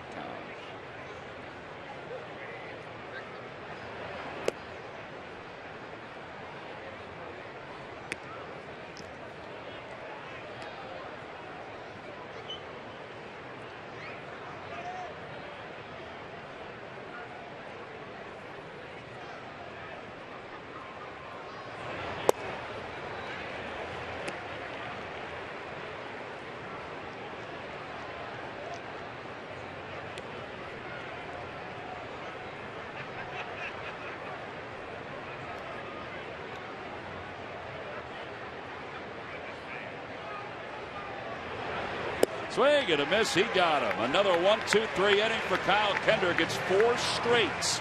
So after allowing the 3-run home run back in the first, he hasn't allowed anything else. Let's see if the Phillies offense can get something rolling when we come back.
The Phillies take on the Reds. Sundays with Schmidt continues this Sunday at 1:30 on Comcast Sportsnet.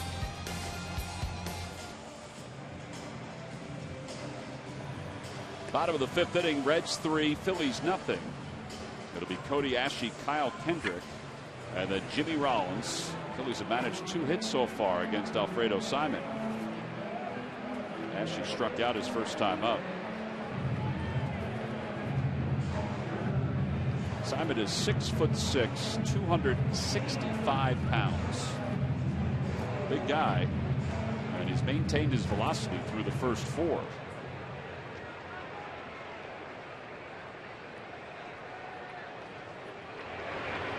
That ball is pulled foul down the right field line. And it's 0-1.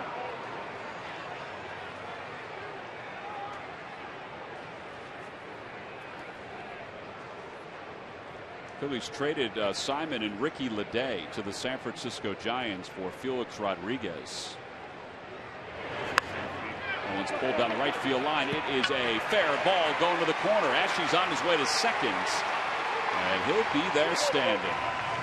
A leadoff double here in the bottom of the 5th. That's his 7th double of the year.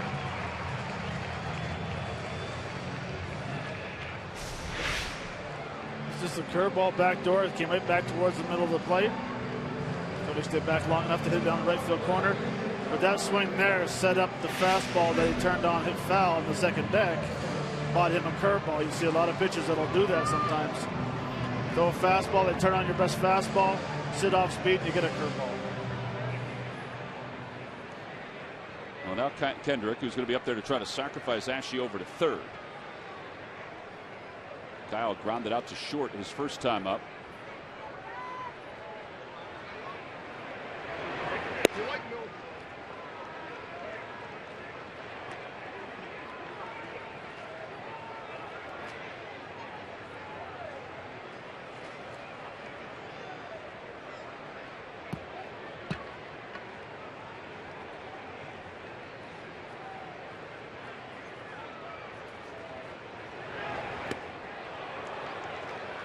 Tried that a couple times.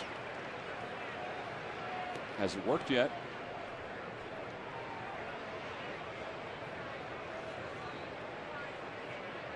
Wonder if you're better off just getting Ashe over to third and try to get a run here. Well, yeah, but what that does, you pull back and you swing the bat. What it does is now the guys don't get as aggressive charging in. They might wait all of a sudden until the ball is actually put down on the ground. But I agree. I mean, But it's usually a pitcher's decision. If he sees everyone moving around, pull the bat back and take it. But you can't take a big hack. You got to take an easy hack and put it on the ground. I mean, they did have a pitch to play with because it was 1 ball, no strikes. But now 1-2. And he bunts it foul, and Kendrick is struck out. So that'll be 7 strikeouts for Simon.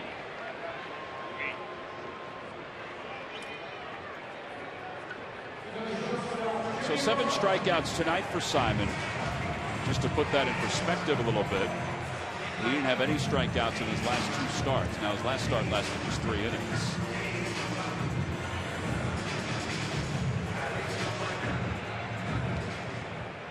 Rollins has walked and he's gone down swinging. 0 for 1.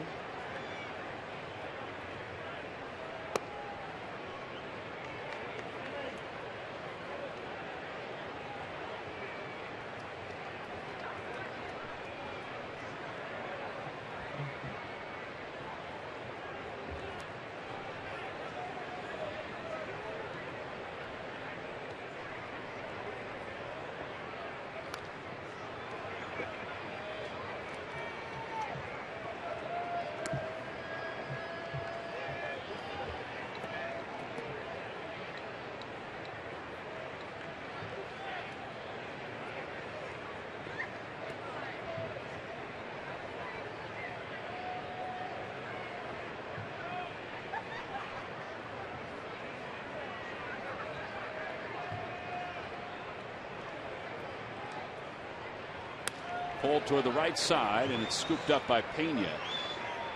Over to third goes Ashe. A runner at third with 2 outs.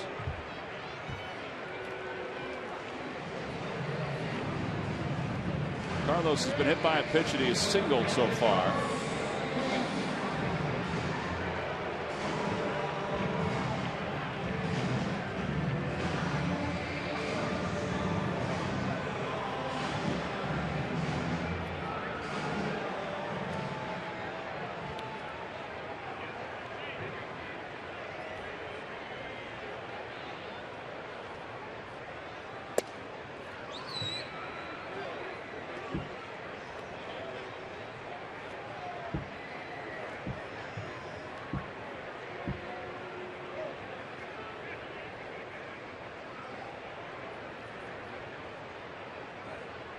Curveball, and it drops in. It's 0-2.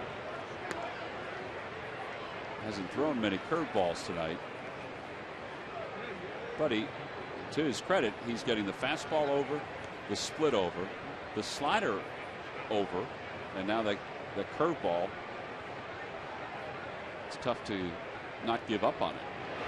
Swing and a miss. Strikeout number 8. And the side is retired. The Phillies do get a runner over at third here in the 5th. Well, Cody Ashe's left there. We go to the 6th inning here at Citizens Bank Park. It's still the Reds 3 and the Phillies nothing. we at?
His original Major League team in the offseason and is having a very strong second month of the year. A solid April has bloomed into a spectacular start to May. Marlin hit well over 400 in the first week of the month from the middle of the lineup and is connecting with extra base power. His bat is producing. He is among the National League leaders in doubles. And it's brought to you by Independence Blue Cross. Live fearless. Well, the Fanatic doing a little Irish dance in between innings. It's Irish Heritage Night. And Matt Mailer playing the role as umpire and fellow Irish dancer. Well, they pull these acts off. If you haven't been to the ballpark, you're surprised when you see the umpire react the way he did, but then pull off his uniform and start doing a little Irish dance. We go to the top of the sixth inning. Kyle Kendrick's retired 13 straight, and it's 0-1. All right, so Kendrick allows the 3-run home run in the first. He's retired 13 in a row. Phillies are 0 for 5 with runners in scoring position through 5. You have two teams that generally don't score runs, but one did. And now we cruise into the sixth. With the Phillies still searching for some offense.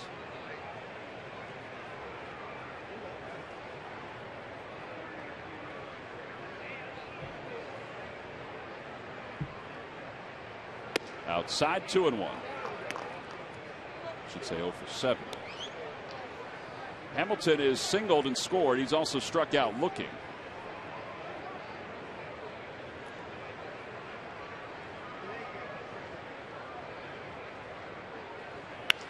Out to left field. Dominic Brown was playing shallow and makes the catch. So 14 in a row retired by Kyle. Pitches by inning. A long first inning, 23. Exasperated by Hamilton getting on base to start the inning because that really played into Kyle's head. Now he was almost out of it and then allowed the 3-run home run. Well, yeah, Tommy made a great point. He was almost out of it, then all of a sudden he threw that hanging cutter, slider, slurve, whatever you want to call it, and sit out of the ballpark. But really, he's got into a groove. He's controlling his fastball down the zone. He's moving the feet, throwing the cutter low and away, and he's jamming guys inside on left-handers. Outside, 1 ball and 1 strike.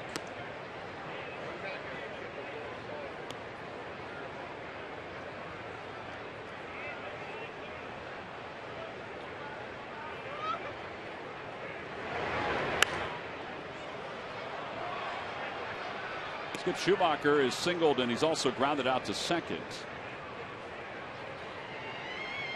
He's hitting over .350 against Kendrick for his career.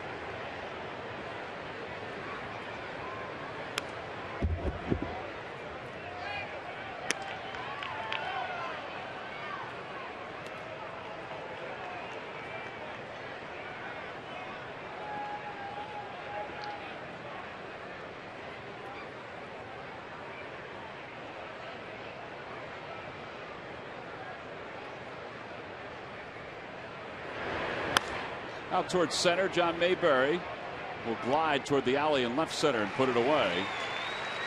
2 fly ball outs. Every time the Phillies pitchers retire the opposition 1-2-3, which Kendrick has done in 4 consecutive innings. Comcast will make a contribution to Phillies charities. Phillies baseball is brought to you by Xfinity, your home for the most live sports. Brandon Phillips 0 for 2. He's flied to center. He's grounded out.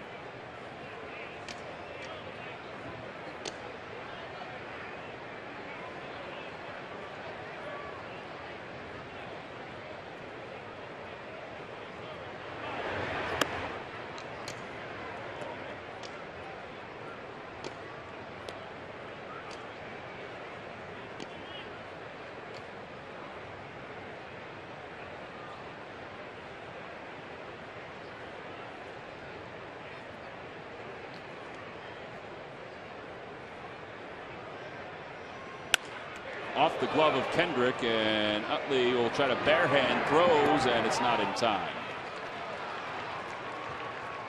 And Phillips will be aboard with a base hit. That's the first hit since the first inning. It ends a streak of 15 in a row. Retired by Kyle. It's pretty close to grabbing that one right out of the air. Yeah, it was more of a reaction with a line drive. Sitting more towards the end of the bat of Phillips, but he almost stabbed it down, and it's off the bottom of his glove, and Chase almost made a great play. They're getting Phillips going to first base.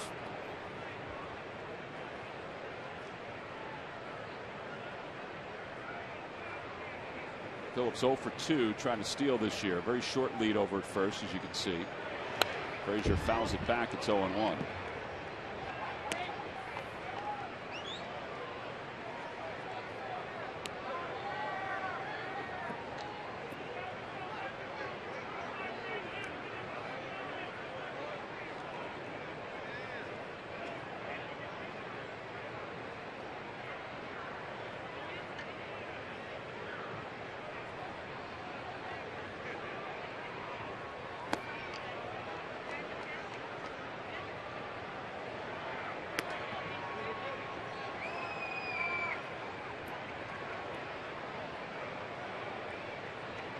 Kyle, in his last 5 starts against the Reds, is 0-3 with an ERA of 3.38. But the Phillies have scored just 8 runs in those 5 starts. Fly ball shallow center. And Mayberry comes in. Frazier broke his bat, and the side is retired. So the first hit since the first inning, but then Kendrick rushes it aside, and he gets Todd Frazier to fly out to shallow center. Middle of the 6th. 3, 4, and 5 due up for the Phils when we return.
By Nissan. Choose Nissan today for great offers and our most exciting lineup ever.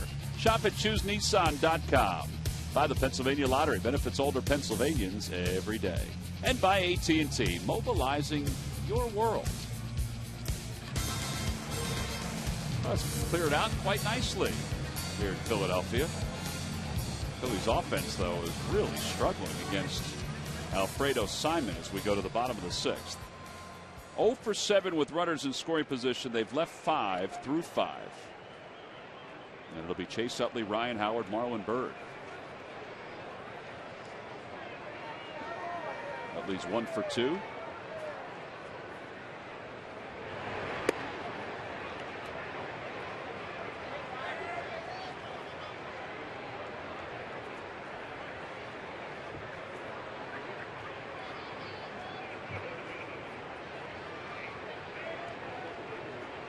There was one other time that the Phillies had Alfredo Simon after the Orioles took him in the Rule 5 draft. As Utley hits one out towards center. Hamilton rolls back and makes the catch. And there's one away. Monday, May 26th is the next Hatfield Dollar Dog Night here at Citizens Bank Park. It's also our salute to veterans. It's a 5:05 start. Tuesday the 27th is a 7:05 start. Wednesday also at 7:05. All against the Colorado Rockies. You can purchase tickets by going to Phillies.com. So the Orioles selected Simon in the Rule 5 draft from the Rangers. And then the Phillies acquired him, but then sent him back after that. So they had him 2 different times. He's been in a little bit of trouble, legal trouble. He was accused of involuntary manslaughter at one point and spent 2 months in jail in his home country of the Dominican Republic. 0-2 to Howard.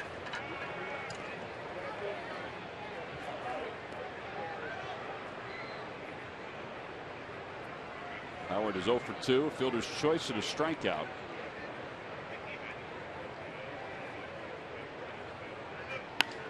Out toward left field, playable for Ludwig.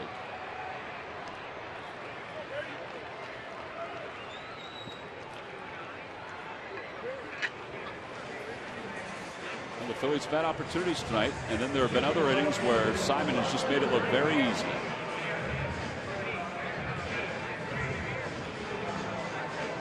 I'm still amazed with that stat you said earlier that his last 2 starts, he hasn't struck out anybody. With the stuff he throws with 95, 96 miles an hour, and being able to throw over all 4 pitches for a strike and get swing and misses, it shows tonight how he's on his game or our hitting is off. Well, he's 8 strikeouts tonight. His career high is 9. That was back in 2011 against the Tampa Bay Rays.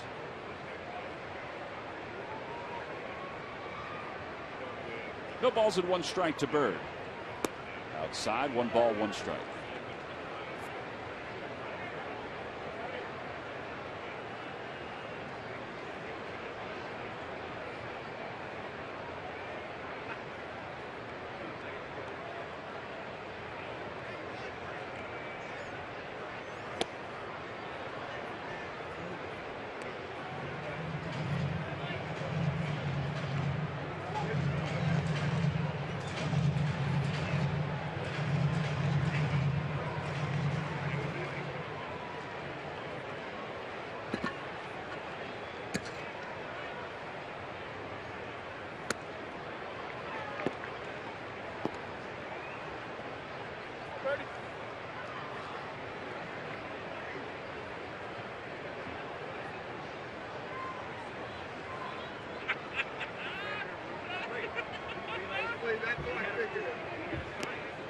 Balls and 2 strikes. Lays off the breaking pitch.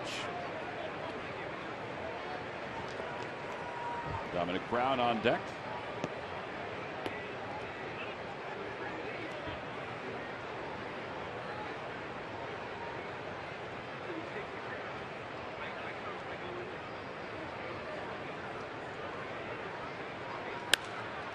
Fly ball, shallow right. Schumacher is there. And it's a 1-2-3 inning for Alfredo Simon. Phillies go down quietly in their half of the 6th inning. So we've got 6 of the books here in Philadelphia. Game 1 of this 3-game series against the Reds.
Time now for your local Honda dealer's game summary. The difference tonight, Devin Mesoraco's 3-run home run in the first inning, coupled with Alfredo Simon, 8 strikeouts over 6 innings. The Phillies 0 for 7 with runners in scoring position so far. So they trail at 3-0 as we begin the top of the 7th. Mesoraco will lead it off. He's 1 for 2.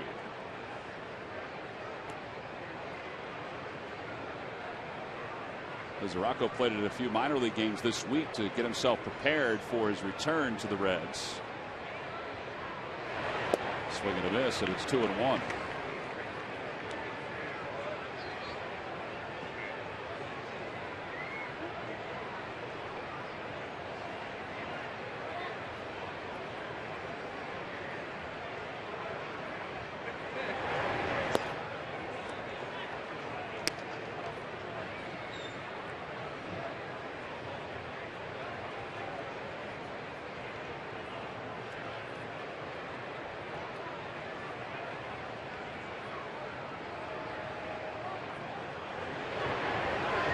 Swing and a miss, 3-2.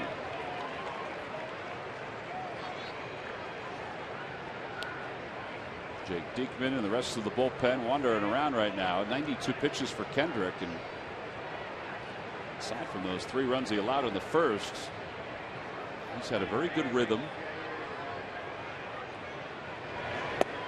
And he just walked Mesoraco. First walk of the night. These lucky fans are tonight's Citizens 7. They will receive a prize pack courtesy of Citizens Bank. Good banking is simple, clear, and personal. And that's helping you bank better. Citizens Bank, good banking is good citizenship. Ryan Ludwig is 0 for 2. He's grounded to short. He's gone down looking. Bob McClure is talking to Rod Nichols now in the pen. They're going to get somebody up and throwing. And a liner down the left field line. That'll hook foul.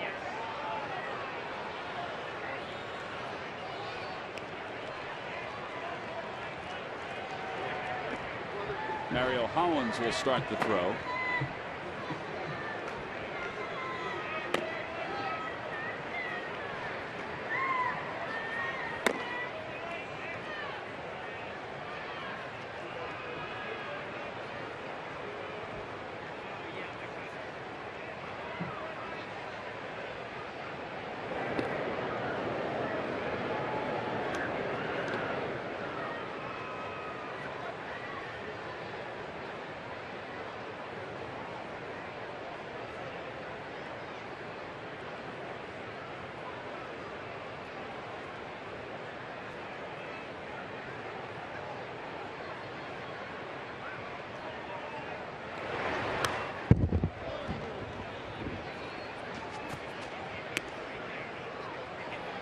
Foul ball. Ludwig taking a long walk out of the batter's box, realizing he just had 2 pitches to hit, and he missed them both. First one being a cutter that came back towards the middle of the plate. That one there was a, what you call a stinker, not a sinker. Stayed up in the zone. If you're Ruiz, you'll probably recognize that both of those pitches, Kyle may have gotten away with it. And he throws him a changeup that he fouls back behind home plate. And it remains no balls and 2 strikes.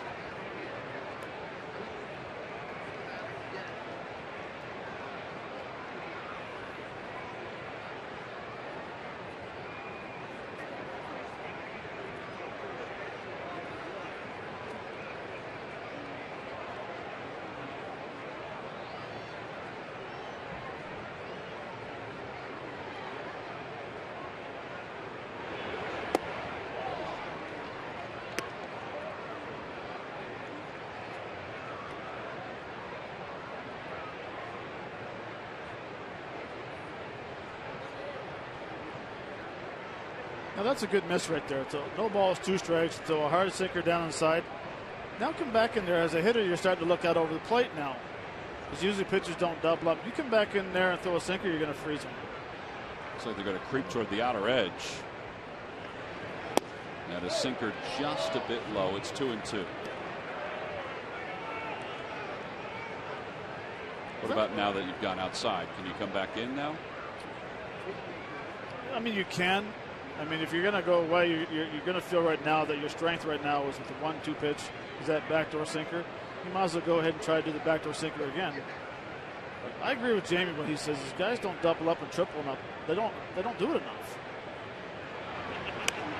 Got him to pop it up. Howard says he's got it.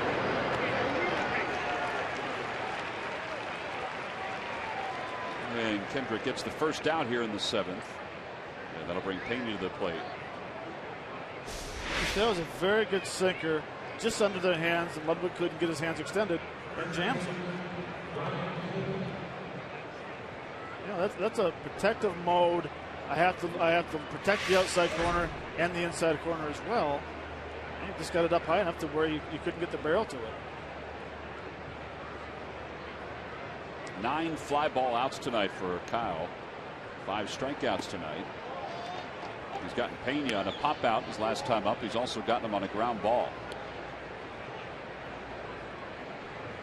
Pena spent last year with the Detroit Tigers.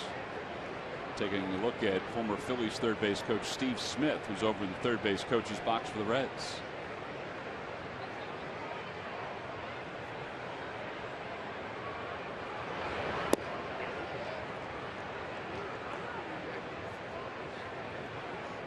Now you want to talk about a guy who had a good cutter?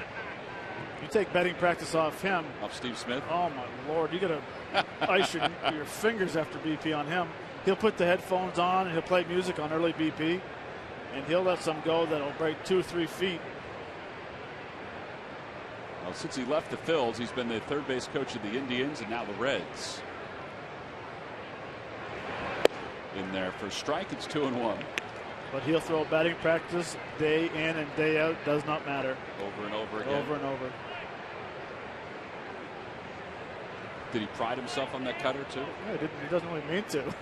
I think he's really got the beat going down with the music as he's throwing batting practice, and sometimes you might just feel groovy. I'm telling you, he'll get in there. He'll jam your fingers and.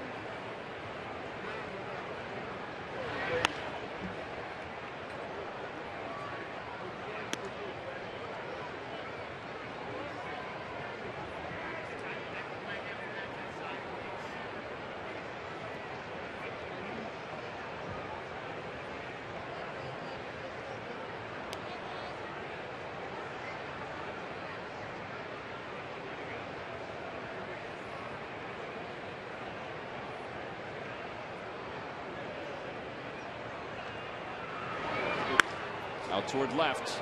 Dominic Brown into the alleyway and makes the running grab. Mesoraco has to touch second before he goes back to first. Good running catch by Dominic Brown. And there are 2 outs.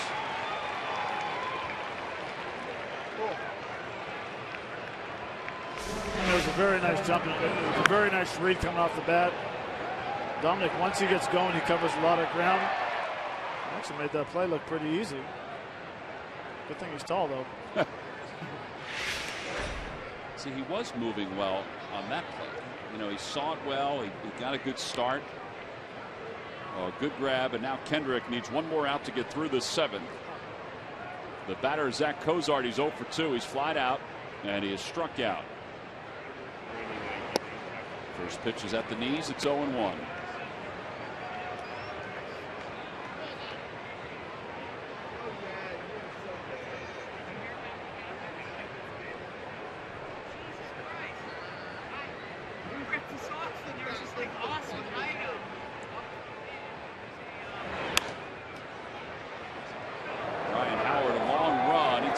Territory, and he tries a basket catch, and he made it.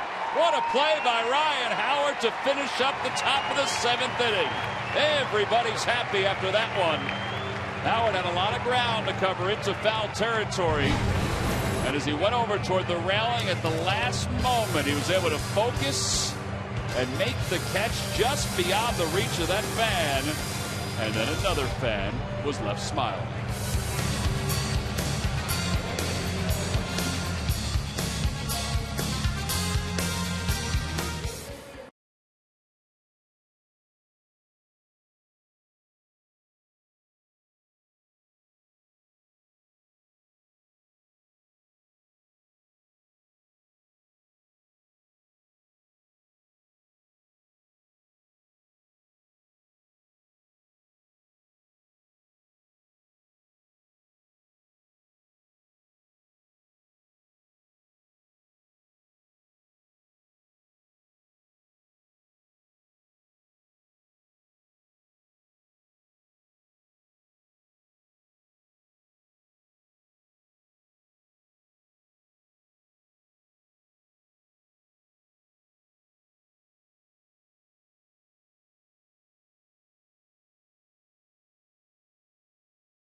runs in their last 17 innings. They trail at 3-0. We go to the bottom of the 7th. Back for its second year, the Fanatic Bobblehead of the Month features the Fanatic in poses from his collection of children's books. Released on the first of each month, each bobble is part of a limited edition run. Get yours before they're gone. Available exclusively at the Majestic Clubhouse store at Citizens Bank Park. Antonio Bastardo in the bullpen for the Phils. As we go to the bottom of the 7th, Dominic Brown, John Mayberry, and Cody Ashe will start it off. Home plate umpire Chris Conroy says that Dominic went around. Dominic 0 for 2. He's fly to right. He's also grounded back to the pitcher.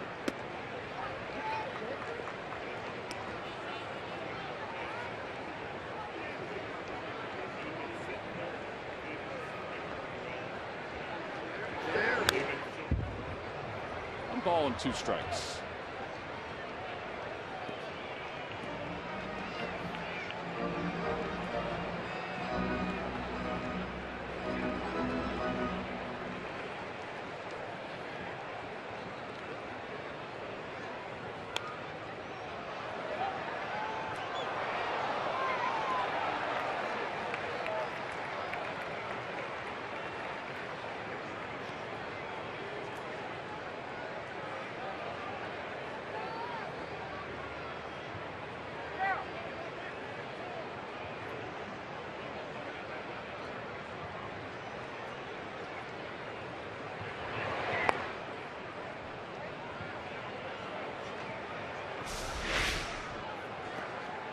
Matt, a lucky fan, brought his leather. Or didn't bring his leather, I should say. And he just couldn't get it.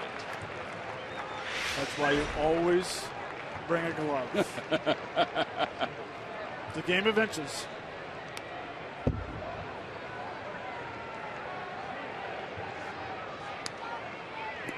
That little bubble in the plexiglass, I think, threw him off a little bit, though.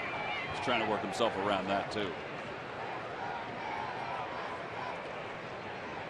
1 ball and 2 strikes to Brown.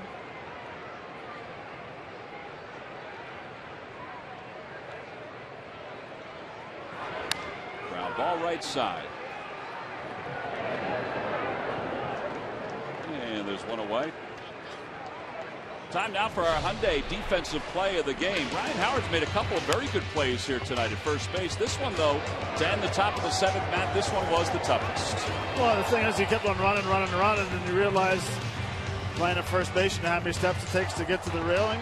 Sticks his glove up, makes a very nice play, and makes that lovely lady very happy. To the gentleman in the maroon Phillies t-shirt and the gray shirt underneath, the long sleeve shirt. He's just happy he didn't touch that ball. Because that lady right there was able to get a souvenir and a front row seat to Ryan Howard's spectacular defensive play, brought to you by your local Hyundai dealers.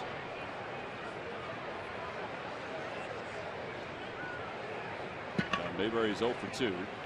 And it's 1 ball and 1 strike to Mayberry.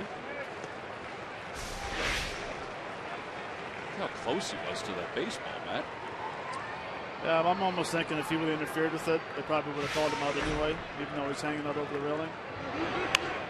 Great concentration by Ryan, though. Third baseman Frazier is there. 2 outs.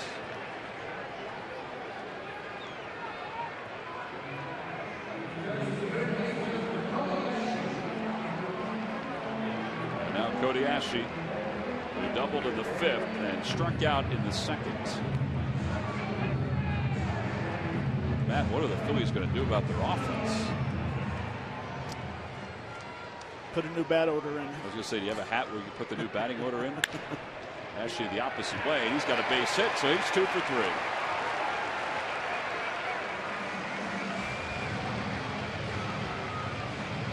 Tony Gwynn Jr. is going to pinch in. So Kyle Kendrick's night is done. Kendrick goes 7 innings tonight. He only allowed the 3-run home run in the 1st. That was it. It's tough to look past that when you haven't scored any runs, but in reality, Kyle, 7 innings and 3 runs. Most nights, you would think, all right, I've given my team a chance to win. And he has. He really has. He's gone out after a tough first inning.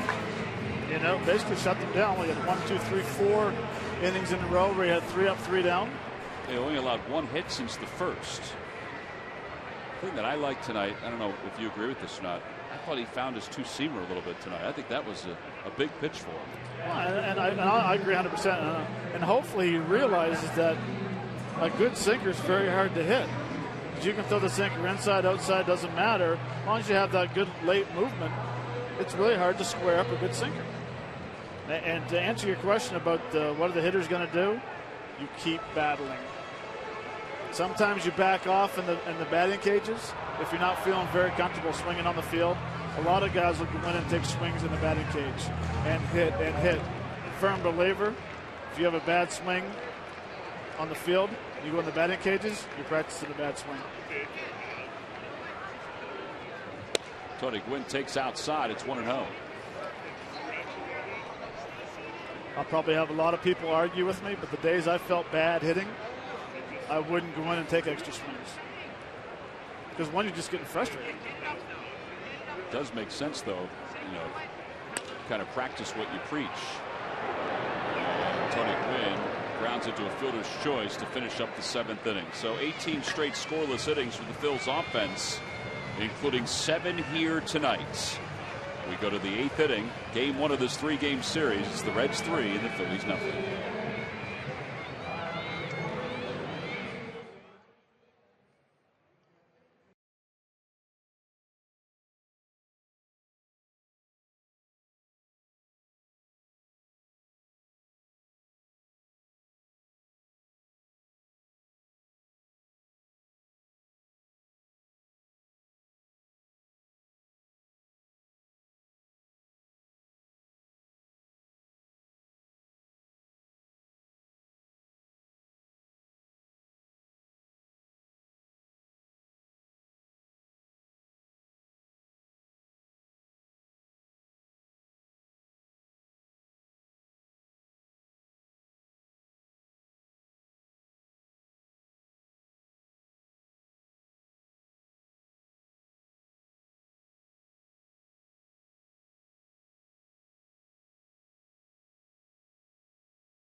Your local Delaware Valley Honda dealer, shophonda.com. By Xfinity, your home for the most live sports. And by Chevrolet, visit your local dealer at chevydealer.com. A troublesome scoreless streak for the Phils has reached 18 straight innings. We'll go to the top of the 8th. It's the Reds 3 and the Phillies nothing. Time now for our Subway in-game winning box score. And our box score tonight belongs to the Cincinnati Reds. See the first 3 hitters there? Hamilton, Schumacher, and Phillips. Well, those guys have gotten on tonight, but it's the number 5 hitter, Devin Mesoraco. His one hit is a 3-run home run, and that's basically it. It's a 3-0 lead for the Reds. Alfredo Simon will lead it off. Simon's 0 for 2. Facing Antonio Bastardo, and it's 1 ball and no strikes to Bastardo. 3-2, a 5.09 ERA.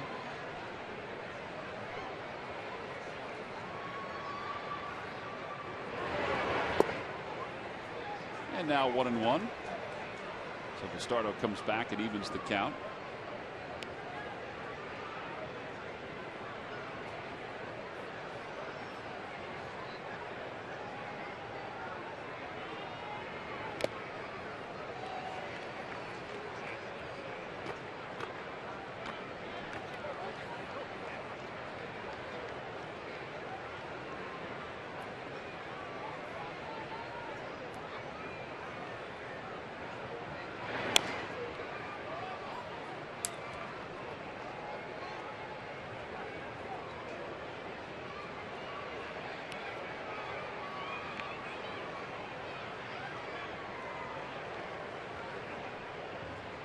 Phillies right-hander Luis Garcia is throwing in their bullpen. Swing and a miss. And there's one out here in the 8th.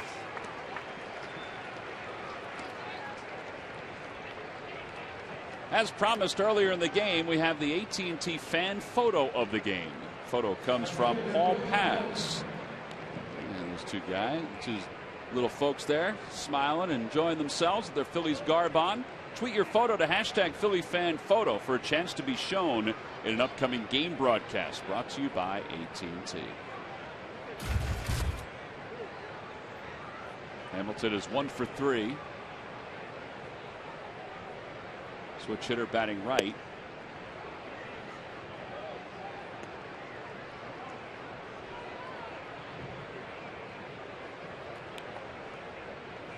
See that 301 on base percentage, but as we mentioned before, since the 15th of April, his on base percentage is over 350.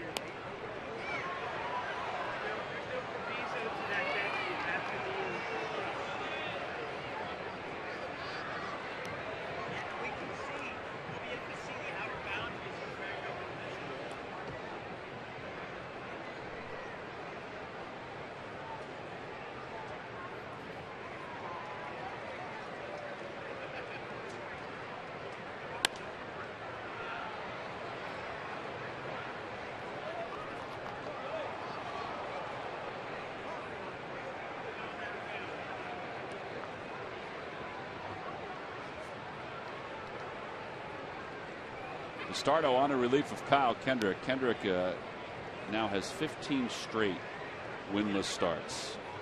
During those 15 winless starts, the Phillies have scored 1 run or less while he's been in the game 8 of the 15 times. There's a high fastball swung on and missed. Back-to-back strikeouts for Bastardo. 1 run or less in 8 of the 15. I gotta believe I'm gonna walk into Skip's office tomorrow and ask him if we can change up the rotation. Maybe I can come back on a 3-day, because he is in a bad area right now of offense helping out. Well, even his starts against the Reds alone. Just looking at some of the numbers today, in his last 4 starts, counting this one against the Reds, just the Reds, and this is a couple years. The Phillies have scored only 1 run in those 4 starts. And that's not including today, or it is? That's including tonight. Including tonight, they've scored 8 runs in his last 6 starts against the Reds.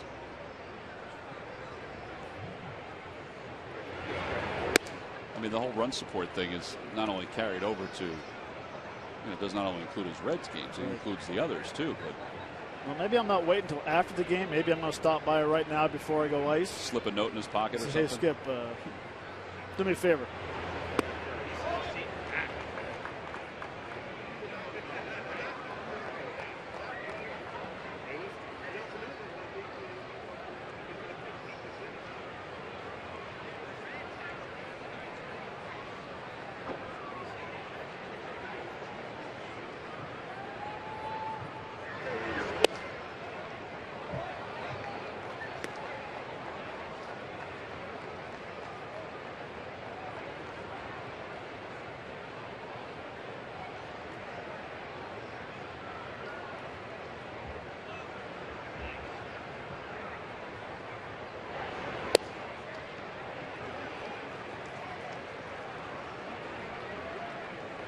Toyota Major League scoreboard. They're in the top of the 3rd in St. Louis. Matt Adams' RBI doubles made it a 1-1 game.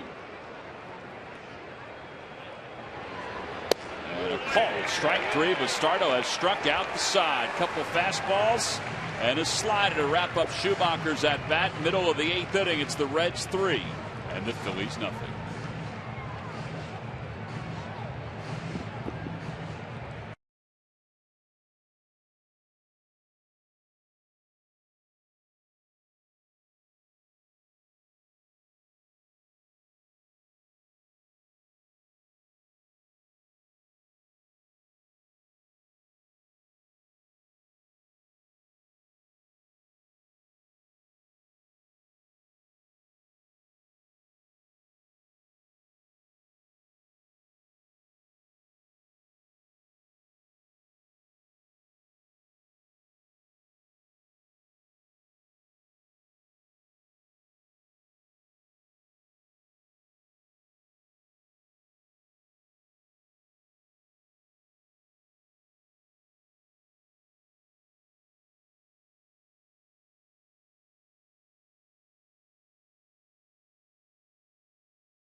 innings, 14 and under, will receive the Ryan Sandberg Louisville Slugger plastic bat compliments of International Brotherhood of Electrical Workers, Local 98. For tickets, you can go to Phillies.com. Rhino and Bob McClure chatting. Meanwhile, in the Reds bullpen, Jonathan Broxton and Manny Parra are warming up. Simon begins his 8th inning. He lasted just 3 innings his last time out against the Rockies, excuse me. 5 earned runs, 8 hits in those 3 innings. 0-2 to Rollins, who was 0 for 2. He struck out, he's grounded out.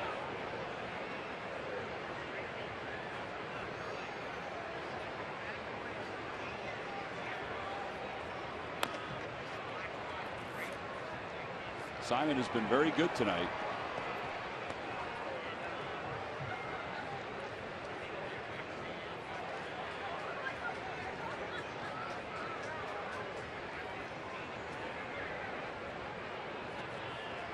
I don't say it very often, but I will tip my hat tonight to Simon so far.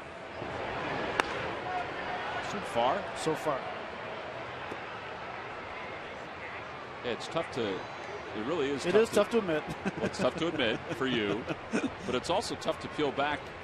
I mean, he's been very good tonight. The Phillies' offense is really struggling, but he's been very good tonight.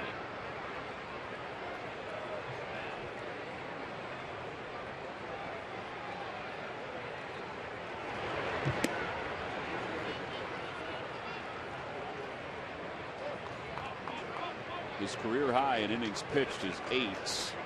He's done that 3 times, including once this year back on the 12th of April. 2 balls and 2 strikes.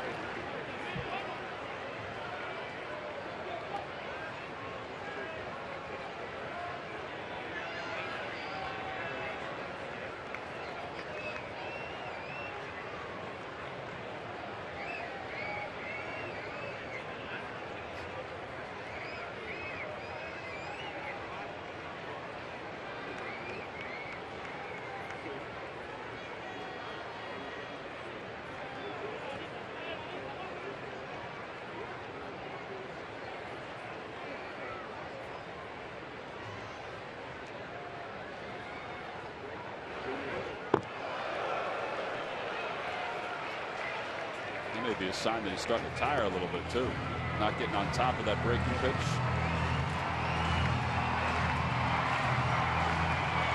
Upstairs a righty and a lefty, downstairs 2 right-handers, Roberto Hernandez and Jeff Manship.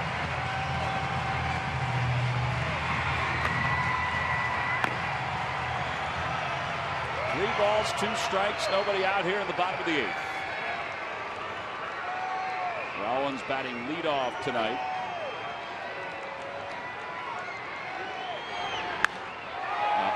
Fly ball to right field. It's deep. Schumacher back. He's got room. And there's one away. And with that, Carlos Ruiz is coming up. It's time for the Major League Notebook. Murph? All right, thanks, Tom. Brought to you by Gwinnett Mercy University and 2 Nationals, Ryan Zimmerman, Bryce Harper, both on the mend for injured right thumbs. Harper had the stitches removed from his surgically repaired thumb. He'll be in a brace for a few weeks. Zimmerman had an X-ray on his fractured thumb, and he is close to being able to do some strengthening exercises. No timetable for either return. And in a related note, Greg Dobbs, a former Philly and now former Marlin, is now an official member of the Washington Nationals. He was signed to a major league contract as Carlos Ruiz lines out to center field, a major league contract, and put on the major league roster today. So Greg Dobbs now a Washington National. He obviously can play first base and third base, 2 places where the Nationals are struggling right now with injuries. So he's going to get his chance in Washington, his 3rd NL East team, guys. All right, Murph, we appreciate that. They seem to pick up a lot of former Phillies, including you, Matt Stairs. Yeah, but I wasn't there very long.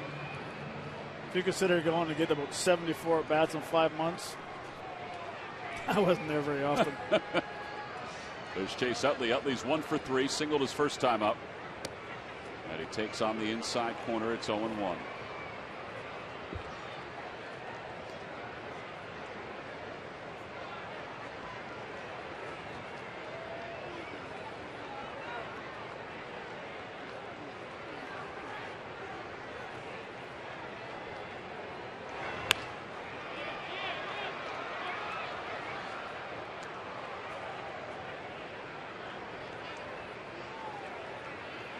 Simon 1 out away from matching his career high in innings pitched.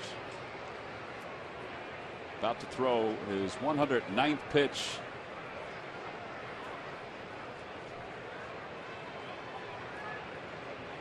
Of the ball game.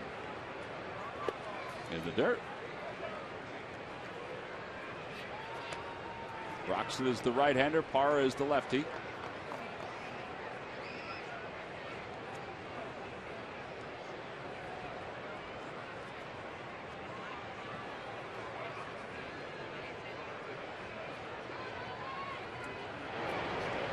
And a liner to right field, a base hit for Utley.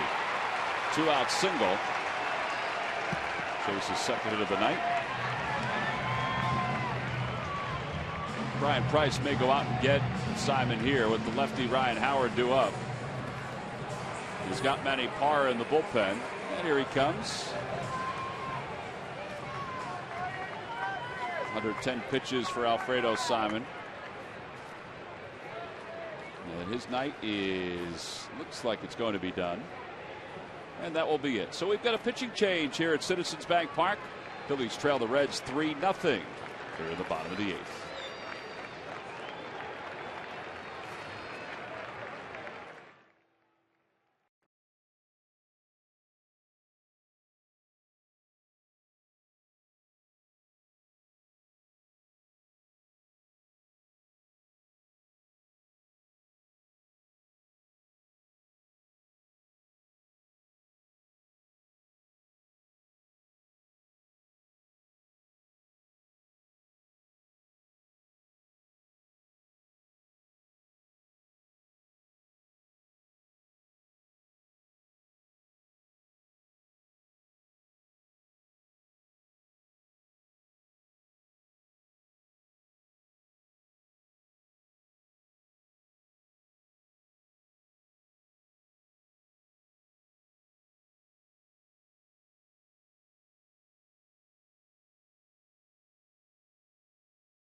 The ball game for the Reds. A reminder that the Powerball is Wednesdays and Saturdays, and that's up to $100 million. And Mega Millions is Tuesdays and Fridays, $136 million. Alfredo Simon and Johnny Cueto. After Simon goes 7 2/3. And he scatters 5 hits. He'll give way to Parra. Lefty's hitting .233 against Manny Parra. And he's got a lefty and Ryan Howard here. Simon tonight, Matt, 8 strikeouts over 7 2/3. And he used every pitch very good. The front door sinker, the hard slider, the down and in slider to the left-handers, the big curveball. All 4 pitches tonight, there was a nasty split and another nasty split.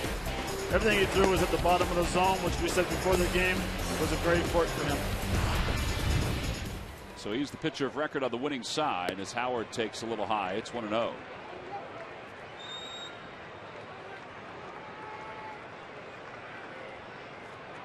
Howard, a fielder's choice his first time, a strikeout and a fly out to left. 3 for 9 lifetime against Parra. 1 ball and 1 strike.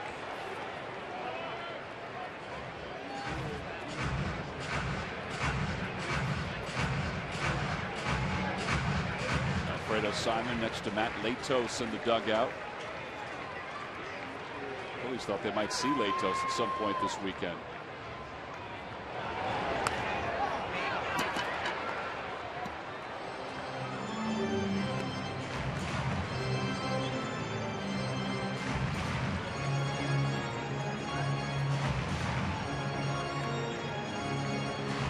Todd Frazier switching spots with Zach Cozart on the right side of the diamond.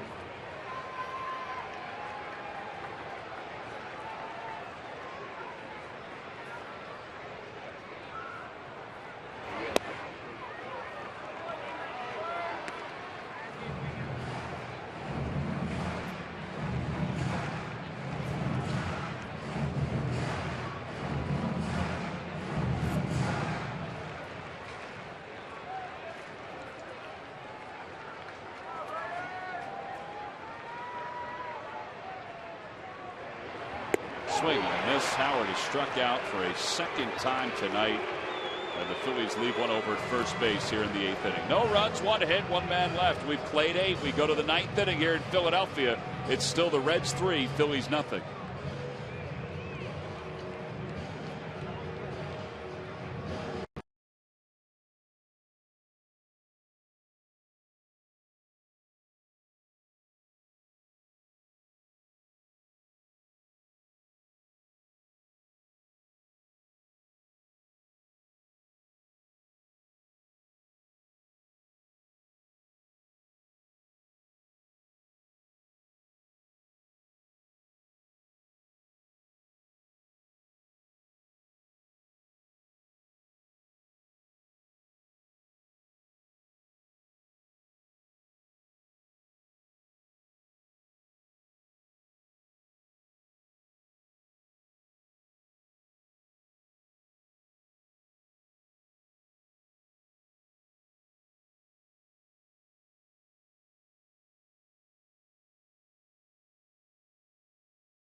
Kaplan did live look-ins, instant replay, scores, stats, audio, free MLB.tv game of the day, and much more. Download on the App Store. Visit Phillies.com today. Top of the 9th inning, it's 3-0. Reds on top. Roberto Hernandez out of the rotation for a few games because of the off days. In his 10th ball game, he's 2-1, an ERA of 4.08. And he will face Brandon Phillips, Todd Frazier, and Devin Mesoraco. Meanwhile, Aroldis Chapman is starting to warm up in the bullpen for the Reds. You ever faced him, Aroldis?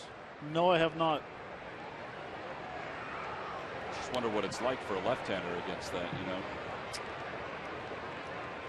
know. Or anybody, really. I mean, I've faced Randy Johnson. So. Oh yeah, that was tough.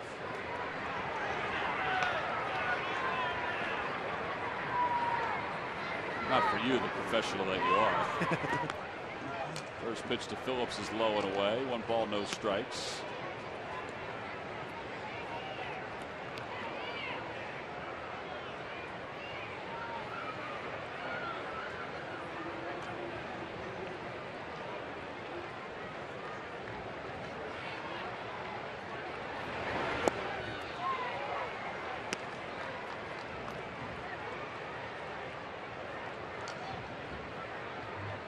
I don't think it's very fun to be a lefty or right-hander to face Chapman. If he throws 20 fastball, 18 are going to average 100.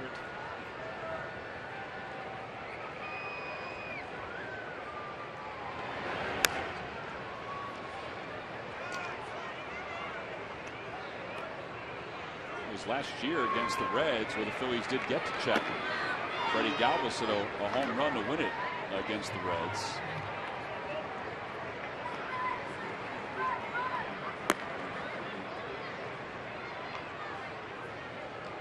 Be a safe situation, at least at this point in the bottom of the 9th. 1 ball and 2 strikes to Phillips. Ground ball toward third, a fair ball down the left field line. He's going to hit that half wall. Dominic Brown slips. Can't imagine it would have mattered anyway because Phillips was already on his way to second. So he's there standing with his 12th double.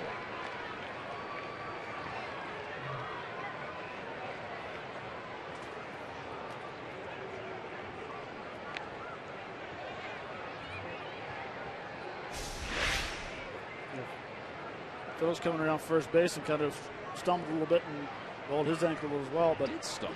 Yeah. He really went to the first base bag rather awkwardly. It's almost as if he was trying to figure out his steps.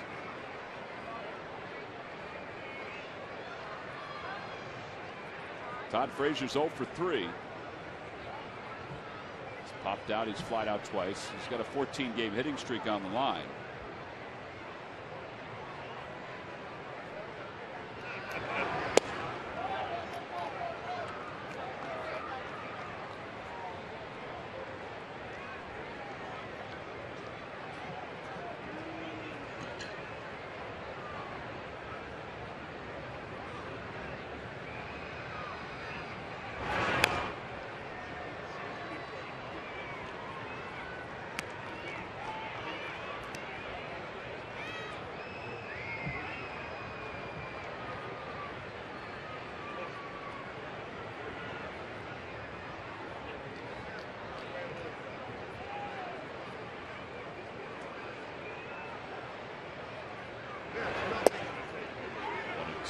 Sinker came back over.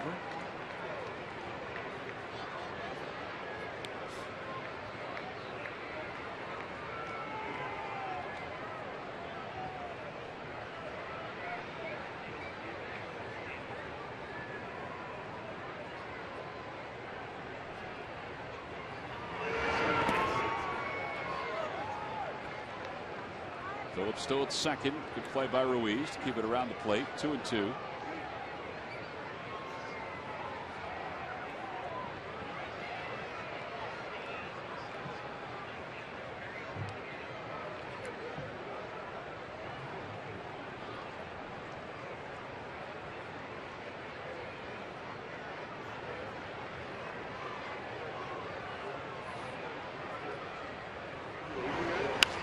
Ground ball to third, picked up by Ashe. And that may be it for Frazier's hitting streak. One away, still a runner at second. And Mesoraco's coming up.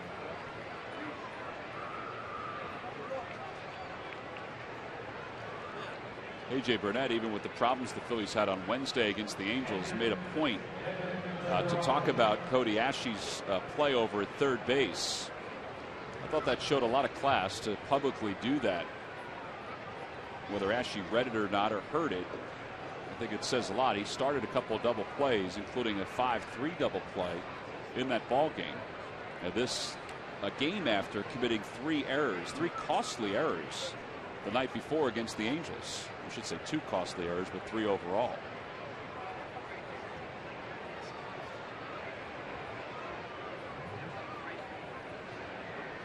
Jonathan Broxton also warming up with Chapman. So I guess if the Reds score here, it'll be Broxton will come in.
Pretty good sinkers in this inning from Hernandez.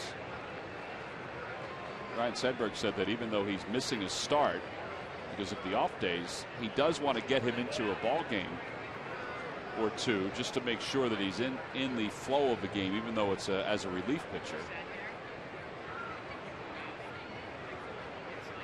1-2 pitch. Swing and a miss. He got him.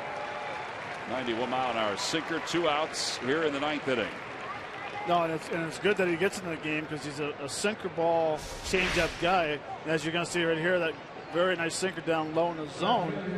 If he sits for too long in the bullpen or he sits on the bench and watches the game, he gets too strong. Then all of a sudden, that sinker gets flat, doesn't have the movement. So now he's on the mound, getting some work, staying in a rhythm, and working and getting that sinker down the zone. Ludwig is 0 for 3. He's grounded out. He's popped out on a fine play by Ryan Howard. He struck out looking. 1 ball, no strikes.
Down and away, 3-1.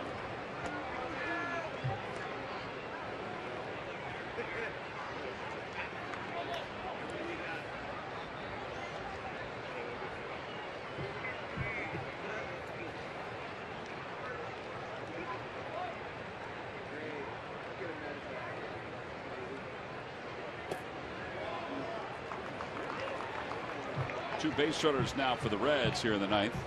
By the way, yesterday when the Phillies had the off day, Miguel Alfredo Gonzalez pitched with the Clearwater Threshers as he is continuing to come back from an arm injury from the spring. 5 innings, 6 hits, 3 runs, 2 walks and a strikeout. He threw 69 pitches.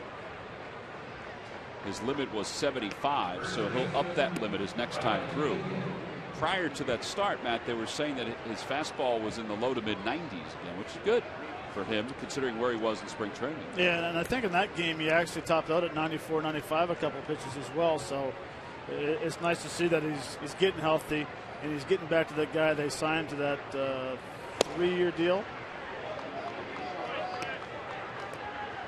Yeah, where he's going to go after he's fully healed, and that remains to be seen. But they are very optimistic about the way he's been throwing.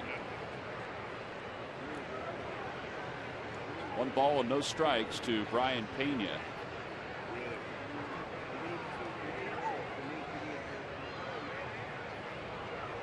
And the line drive caught by Ryan Howard's side is retired. No runs, 1 hit, and 2 men left. A scoreless inning for Roberto Hernandez. So that sets up the last chance for the Phils.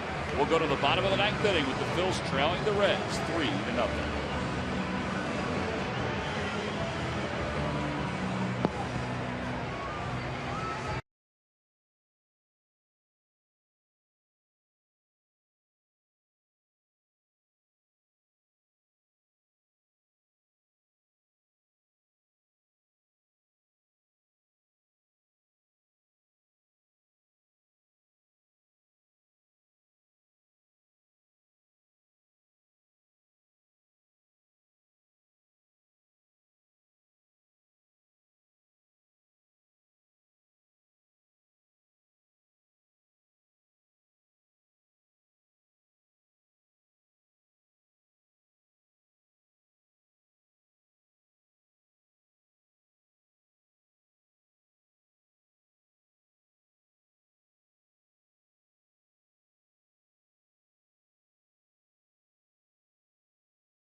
Performance tonight in the series opener against the Reds, only on Pure Auto Insurance presents Phillies post-game live.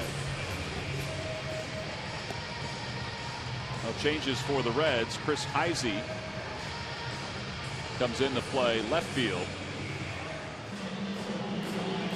And Soto is the new first baseman. And Aroldis Chapman will take over on the mounds. Chapman, only 2 games so far. He was struck with a line drive back on the 19th of March and missed the first part of the season. He had surgery, struck in the face with a line drive. He had surgery. They went down to the minor leagues to rehab. He got hit around, and they decided, you know what, let's just put him back on the big league roster, put him into the 9th inning, let him close out some games, let him feel comfortable.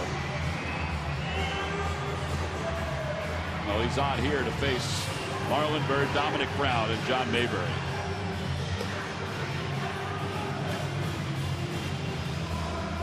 See if the Phillies can manage something. They've only managed 5 hits tonight against Alfredo Simon and Manny Parra. Simon won 7 2/3, struck out 8. Phillies did have chances. They had first and third in the first, couldn't score. First and third with 1 out in the 3rd inning, didn't score. Had a runner at second to start the 5th and couldn't push a run across the plate. They're 0 for 7 with runners in scoring position. They've gone 19 consecutive innings without a run.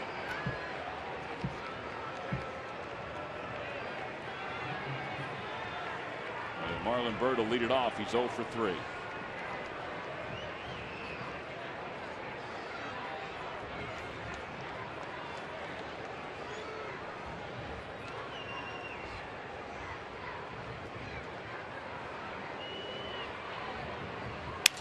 Broke his bat, loops it over the head of Frazier. He grabs it out of the air. And 1 away. Marlon's going to have to be looking for some new lumber tonight. He's broken a couple bats. Yeah, this is a 100-mile-an-hour fastball under the hands. It's a very nice play going back to his left.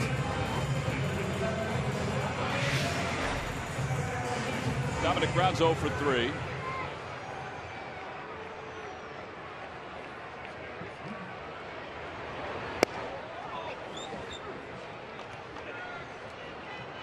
What is it like to see 101? You don't see it. It goes by you too quick.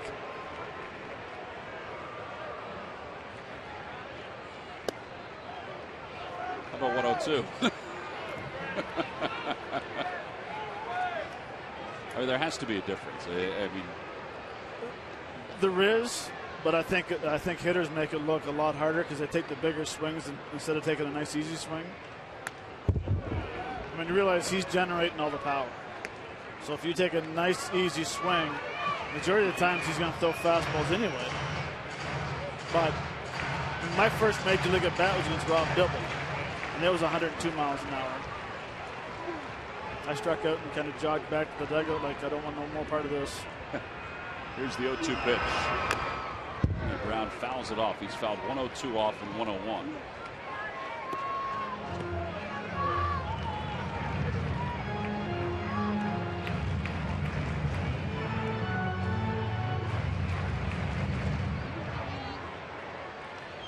I was actually in San Diego with Tony Gwynn when he faced Chapman.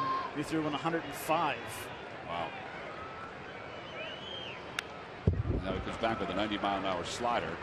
And we've seen him before, but you know, to see him maintain 101, 102. But it's not. The more pitches you see, and that doesn't matter how hard guys throw. Major league hitters are going to make the adjustment. The more pitches you see, you're timing down a little more, and you feel more comfortable. Unless he drops an 80-mile-an-hour slider, and you anticipate the fastball. Yeah, 2 outs. And the Phillies down to the last chance. John Mayberry's due up.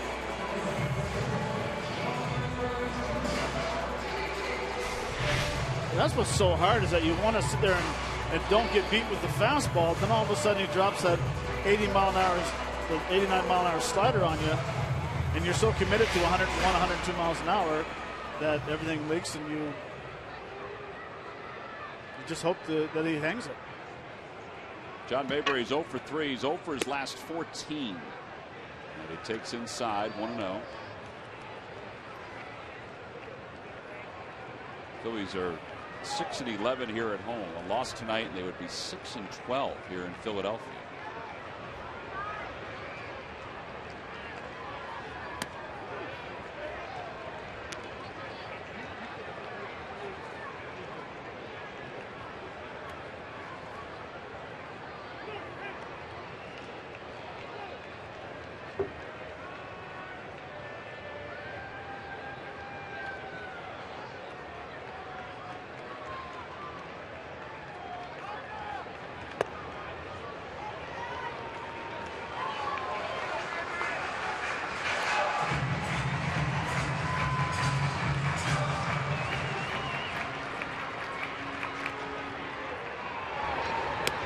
Side ball 4.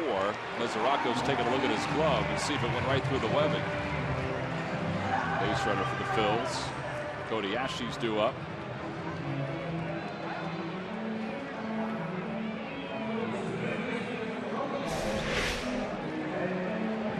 Must be getting tired. This is a 99-mile-an-hour fastball that almost takes the glove right off his hand.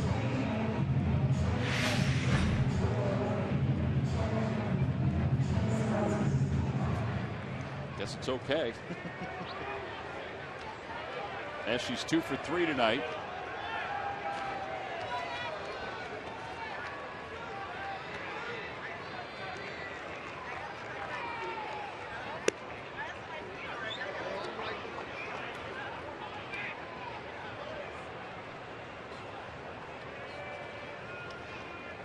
Cesar Hernandez is out on deck to pinch hit.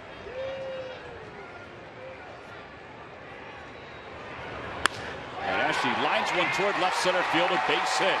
Hamilton will cut it off, and then he boots it. Mayberry will stop at third, and Ashley pulls into second. Second and third with 2 outs, and the tying run is coming to the plate.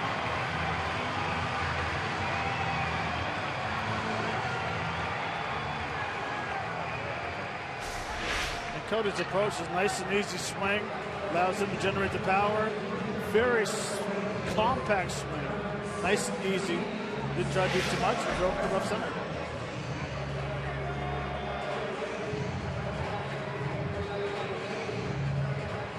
So that'll go down as a single and an E8. Put runners at second and third, and now Cesar Hernandez. Hernandez will pinch hit. 3 for 14.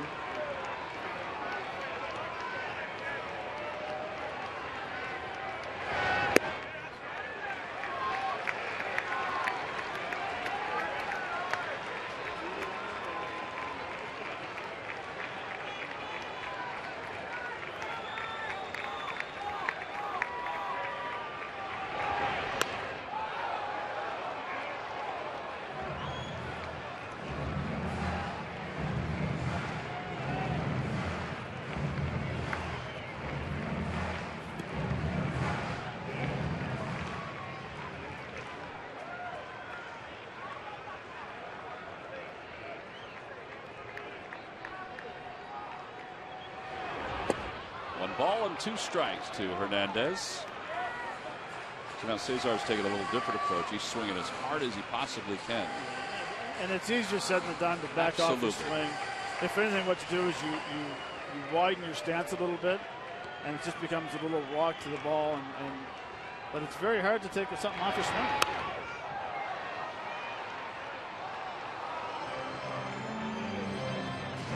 One and 2 to Cesar Hernandez. Tough spot. Phillies down 3-0. They've got 19 consecutive innings without scoring a run. They've got runners on second and third. Now the 1-2 pitch coming. Swing and a miss. He got him with a high fastball. And that's the ball game. Phillies leave a couple here in the 9th inning, but Aroldis Chapman is able to close the door and save the game for the Cincinnati Reds and Alfredo Simon. No runs, 1 hit, and 2 men left for the Phils here in the 9th inning. They leave 9 for the game, 0 for 8 with runners in scoring position. And Devin Mesoraco, back in the first inning, provided our W.B. Mason delivery of the game. He got the situation where it was first and third, Hamilton and Shoemaker on first base. He gets a cutter that was up in the zone, and he ended up hitting it in the flower bin in left field for your home run. Just off the disabled list, that's our W.B. Mason delivery of the ball game. And that was it. As far as the scoring goes, the Reds ride that to a 3-0 victory over the Phillies. We'll be back and talk a little bit more about it right after this.